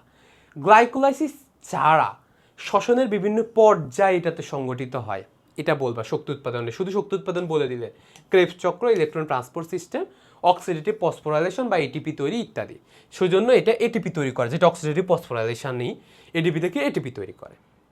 এটাতে কিছু ক্যাটায়ন থাকে, যেমন ক্যালসিয়াম, এটা এইচএইচ হয়ে গেছে কেন আমি জানি না, ক্যালসিয়াম এখানে 2+2+ হবে, আয়রন, ম্যাঙ্গানিজ ইত্যাদি। নিজস্ব ডিএনএ এবং আরএনএ থাকা, এই জন্য এরা নিজেরা চলতে পারে, এটা জানবা। এদের ডিম্বাণু শুক্রাণু গঠন এবং শুক্রাণুর চলনে সাহায্য, কিন্তু মাইটোকন্ড্রিয়া কিন্তু শুক্রাণুর একটা বড় অংশ থাকে, এনার্জি দেয় নেকের মধ্যে থেকে থেকে, সেটা জানো। শুক্রাণুর চলনে একটা গুরুত্বপূর্ণ ভূমিকা পালন করে ও। ওকে, আচ্ছা, এই লাইনটা পড়বা। কোষে যে পূর্ব নির্ধারিত মৃত্যু অ্যাপোস্ট্রোজ, এটা কিন্তু মাইটোকন্ড্রিয়ার ভূমিকা হয়, মাইটোকন্ড্রিয়ার সিগনালে হয়, সো এটা জানতে হবে, এটা জানবা। ডিএনএ থাকে, এরা সাইটোপ্লাজমিক ইনহেরিটেন্সে অংশগ্রহণ করে, অর্থাৎ সাইটোপ্লাজম থেকে সাইটোপ্লাজমে এরা বৈশিষ্ট্যগুলো নিতে পারে, এক মাইটোকন্ড্রিয়া থেকে আরেক মাইটোকন্ড্রিয়ার মাধ্যমে সাইটোপ্লাজমিক বংশগতিতে এরা হেল্প করে। ওকে, এর পাশাপাশি এসব অনেকগুলো বস্তু ভাঙ্গে ঘরে, ক্যালসিয়াম এবং পটাশিয়াম ইত্যাদি সক্রিয় পরিবহনে সক্ষম। তাহলে আমরা কি কি পেলাম, মেইনলি পড়তে হবে কাজ কি কি, সেটা হলো শক্তি উৎপাদন, এটাতে কি কি প্রসেস হয়, ইটিসি হচ্ছে আমাদের ক্রেবস চক্র হচ্ছে ইনার মেমব্রেনগুলোতে, তারপরে এটাতে কিছু আয়ন সঞ্চয় হয়, অ্যাপোপ্টোসিস নিয়ন্ত্রণ করে, শুক্রাণুর ক্ষেত্রে শক্তি যোগে মুভমেন্টে সাহায্য করে ইত্যাদি ইত্যাদি। ওকে, মাইটোকন্ড্রিয়ার বহি আর অন্তর্গঠন, এটা মাঝে মাঝে জিজ্ঞাসা করে। বহি গঠনের কাজ হচ্ছে রক্ষণাত্মক, মানে এটা শুধুমাত্র সেফটি, এবং এর মধ্যে পোরিন থাকে, পোরিন দিয়ে বিভিন্ন পদার্থ ঢুকে আর কি, নামে হচ্ছে পোরিন নামক প্রোটিন, ফোর মানে হলো ছিদ্র, তো পোরিন নামক প্রোটিন। ওকে, অন্যদিকে ভিতরের অংশ, এটার মধ্যে ইলেকট্রন ট্রান্সপোর্ট চেইন আছে, সো এটা কাজ করে, এটা মেনলি ইলেকট্রন ট্রান্সপোর্ট সহ অন্যান্য কাজ করে, এই জন্য এটাই বলবা বহির্গঠন রক্ষণাত্মক, অন্তর্গঠন কর্মবিধায়ক, মানে কাজ করে অন্তর্গঠন। ওকে, এবার আসো আমাদের সর্বশেষ অঙ্গাণু নিয়ে কথা বলি, কি প্লাস্টিড, ক্লোরোপ্লাস্ট। এতবার এসেছে ভাইয়া, একটুও অবহেলা করা যাবে না, হুবহু যেভাবে বলেছি যা শেখাচ্ছি সব সুন্দর করে লিখে দিবা। এই ধরনের চিত্র বা গঠন পড়ার সবচেয়ে ভালো উপায় কি, চিত্রটা আগে লেখা, তুমি চিত্রটা একটু আঁকো নিজে নিজে, ঠান্ডা মাথায় পয়েন্টগুলো আগে দেখো, এই আবরণী, স্ট্রোমা ইত্যাদি ইত্যাদি সবগুলোই দেখো, তারপরে এখান থেকে ভাইয়ার মতো করে কপি পেস্টের কত করে উত্তরগুলো বসিয়ে দিও, তাহলেই তোমার হয়ে যাবে। ক্লোরোপ্লাস্টের গঠনগুলোতে আমরা প্রথমে যদি দেখি যে কোনো জিনিসের গঠনে আমরা একই স্ট্রাকচার দিচ্ছি, আবরণী বিশেষ স্ট্রাকচার আছে কিনা ইত্যাদি ইত্যাদি। আবরণী আছে, সো একই জিনিস, দ্বিস্তরী পর্দা, বহিঃপর্দা আর অন্তঃপর্দা নামক আবরণী আছে, যেটা বলেছি মাঝখানে এটাকে বলা হয় পেরিপ্লাস্টিডিয়াল স্পেস, পেরিপ্লাস্টিডিয়াল স্পেস বলা হয় এটাকে। হ্যাঁ, মেমব্রেনটিতে ফসফোলিপিডের পরিবর্তে গ্লাইকোলিপিড, গ্লাইকোসিল গ্লিসারাইড থাকে, এটা একটা ব্যতিক্রম গঠন, এটা একটা ব্যতিক্রম। যে ফসফোলিপিডে সাধারণ থাকে বেশিরভাগ ক্ষেত্রে, এক্ষেত্রে হচ্ছে গ্লাইকোসিল গ্লিসারাইড। ওকে, আচ্ছা। পরবর্তী মাঝে অংশটা যেটা থাকে সেটা হলো স্ট্রোমা। স্ট্রোমা হচ্ছে এই যে স্ট্রাকচারগুলোর ভিতরে একটা তরলের ভিতরে আছে, সবগুলোই একটা ফ্লুইডের মধ্যে আছে দেখা যাচ্ছে, তাহলে এইটাই হচ্ছে স্ট্রোমা। এটি একটি পানিগ্রাহী, অর্থাৎ পানিগ্রাহীর অর্থ এটা পানি পছন্দই করে, কলয়েড ধর্মী ধাত্র। এটাতে প্রোটিন থাকে, চর্বি দানা থাকে, স্পেসিফিক না অনেক, এমনি সহজ করে বলা যায়, ভিটামিন থাকে ইত্যাদি। স্পেশালি এটা বলবা যে ডিএনএ আরএনএ থাকে, 70s রাইবোজোম থাকে, এটা বলবা, এগুলো বলবা, এটা খুব গুরুত্বপূর্ণ। ডিএনএ আরএনএ থাকে, 70s রাইবোজোম থাকে, আর ইত্যাদি। আয়ন তো সবখানেই, আয়রন, জিঙ্ক, ম্যাঙ্গানিজ একই জিনিসে দিতে পারো, ক্যালসিয়াম এগুলোই থাকে বেশিরভাগ ক্ষেত্রে। ওকে, পরবর্তীতে আসো, স্ট্রোমায় কি থাকে? শ্বেতসার দানা থাকে, শ্বেতসার দানা। স্পাইরোগয়রা বা ইলিওথ্রিক্স, এটাতে স্পেশাল ধরনের দানা থাকে, এগুলোকে বলা হয় পাইরিনয়েড। তাহলে স্ট্রোমায় শ্বেতসার দানা থাকে, ইত্যাদিতে ইলিওথ্রিক্সে। ওকে, সালোকসংশ্লেষণের যে কার্বন বিজারণের প্রক্রিয়া, এগুলো কিন্তু এখানে হয়। সো C3, C4 বা ক্যাম চক্র স্ট্রোমাতে ঘটে, এটা কিন্তু ভালো করে দেখতে হবে, স্ট্রোমাতে ঘটে। এখানে সবচেয়ে গুরুত্বপূর্ণ এনজাইম থাকে রুবিস্কো। তাহলে স্ট্রোমা, এটাতে কি কি আমরা বলতে পারি? এটি অন্তর্পর্দা বেষ্টিত, পানিগ্রাহী কলয়েডাল ধর্মী, এতে প্রোটিন আছে, ডিএনএ আরএনএ আছে, 70s রাইবোজোম আছে, কিছু আয়ন আছে, এনজাইম আছে, শ্বেতসার দানা থাকে, শৈবালে কিছু কিছু শৈবালে পাইরিনয়েড নামক ঝকঝকে দানা থাকে। তেমনিভাবে এটাতে কার্বন বিজারণের যে প্রক্রিয়া C3, C4 সংগঠিত হয় এবং রুবিস্কো এনজাইম থাকে। ওকে, স্ট্রোমার পরে আমরা যে অংশটা দেখতে পাবো সেটা হলো থাইলাকয়েড আর গ্রানা। আমরা যদি একটু দেখে আসি এগুলো কি, তারপরে আমি এখানে আসতেছি তোমাদের জন্য। এই যে দেখো, তাহলে আমাদের এটা হচ্ছে আবরণী, এর ভিতরে হচ্ছে আমাদের এই স্ট্রোমা, যেটা দেখা যাচ্ছে না, অর্থাৎ এই পুরোটুকুই ফ্লুইডে কাভার করা। এর মধ্যে মধ্যে এরকম স্ট্যাক স্ট্যাক স্ট্যাক আছে, 1 2 3 4, ঠিক আছে? এগুলোকে প্রত্যেকটাকে বলা হয় থাইলাকয়েড, একটা একটা একটা একটা। আর এই থাইলাকয়েডগুলোই একত্রে এরকম স্ট্যাক হয়ে যাওয়া, একটার উপর একটা গাদা সৃষ্টি করাকে বলা হয় গ্রানাম। গ্রানাম বহুবচনে গ্রানা, গ্রানাম গ্রানা, কোনো সমস্যা নেই, ঠিক আছে? এবং এই থাইলাকয়েডকে কাটলে আমরা আরও কিছু জিনিস দেখতে যাই, ফটোসিনথেটিক ইউনিট। এই এক একটা থাইলাকয়েড হচ্ছে আসলে এইরকম। এটা হচ্ছে থাইলাকয়েডের যে আবরণ দেখতে পাইছো, এটার মধ্যে এইরকমভাবে আমাদের electron transport chain, photosynthetic unit সহ পুরো যন্ত্র এখানে বসানো থাকে, পুরো যন্ত্রগুলো। সো আমরা, এইটা হচ্ছে আমাদের বেসিক। এখন আমরা আবার ওইখানে চলে যাই, তাহলে আমরা এটা আইডেন্টিফাই করতে পারবো বা সহজে বুঝতে পারবো যে আমাদের আসলে কি করতে হবে। দেখো, তাহলে থাইলাকয়েড থাকে, এগুলো হচ্ছে থলি, এগুলো অনেকগুলো একটির ওপর একটি স্ট্যাক হয়, যেটিকে বলা হয় গ্রানাম। শেষ, তোমরা এটা বললেই হবে। আমরা স্পেশাল বলে দিয়েছি বান্ডল সিট ক্লোরোপ্লাস্টে গ্রানাম থাকে না C4 উদ্ভিদের ক্ষেত্রে।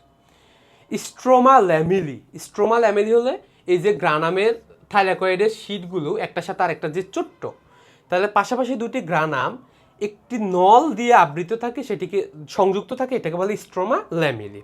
ওকে, এই গ্রানামের ভেতরে কি কি থাকে এটা আমরা জানতে হবে। ফটোসিনথেটিক ইউনিট, এটিপি সিনথেস এবং কোয়ান্টোজোম। তাহলে থাইলাকয়েডের যে আবরণীটা দেখতে পাচ্ছ, থাইলাকয়েডটা এরকম একটা বৃত্ত, এরকম একটা চকলেটের গোলের মতো। এটার এতটুকু অংশ নিলে তুমি যা পাবা। তাহলে আমরা কি কি উপর থেকে পড়তেছি আবারও চিন্তা করো। আমরা পড়তেছি আবরণী, স্ট্রোমা, তারপর থাইলাকয়েড, গ্রানাম। এবার হচ্ছে থাইলাকয়েডের ভিতরে যেগুলো থাকে, যেমন ফটোসিনথেটিক ইউনিট, এটিপি সিনথেসিস ও কোয়ান্টোসোম।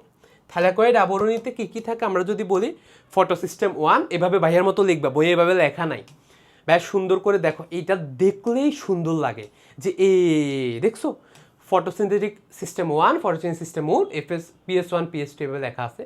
ইলেকট্রন বাহক ইটিসি সিস্টেম, এটিপি সিনথেসিস নামক, যেটাতে এটিপি তৈরির এনজাইম, এটিপি তৈরি হয়, এটা একটি অত্যন্ত সফল এনজাইম, সেটা তোমরা জানো। এটা ওকে। এই থাইলাকয়েডের ভিতরেই অনেকগুলো ফটোসিনথেটিক একত্রে থাকে, এটাকে বলা হয় কোয়ান্টোজোম।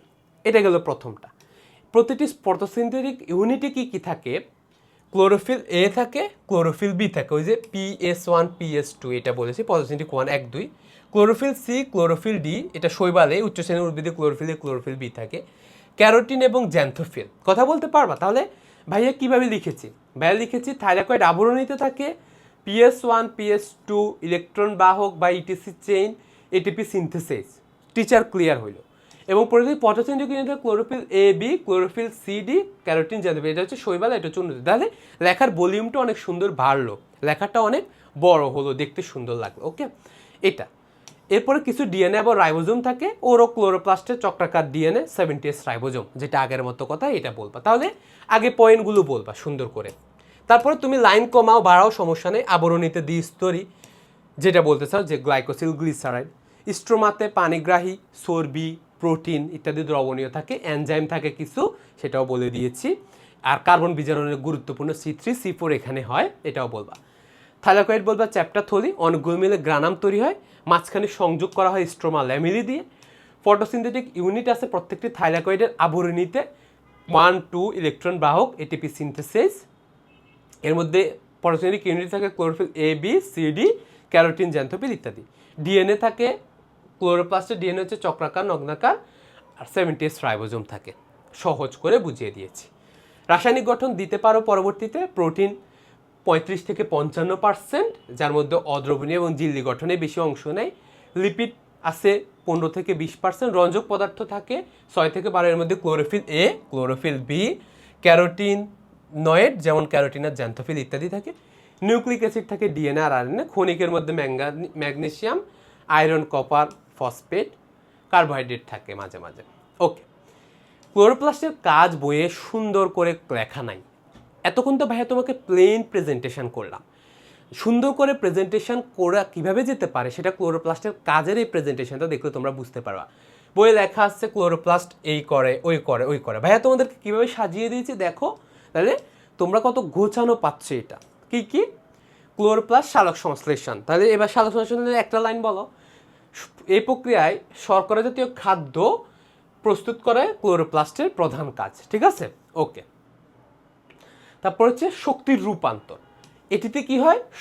সৌরশক্তিকে জৈব শক্তিতে রূপান্তর করে, কোয়ান্টাসমে সংবর্ধন করে কার্বন ডাইঅক্সাইডকে।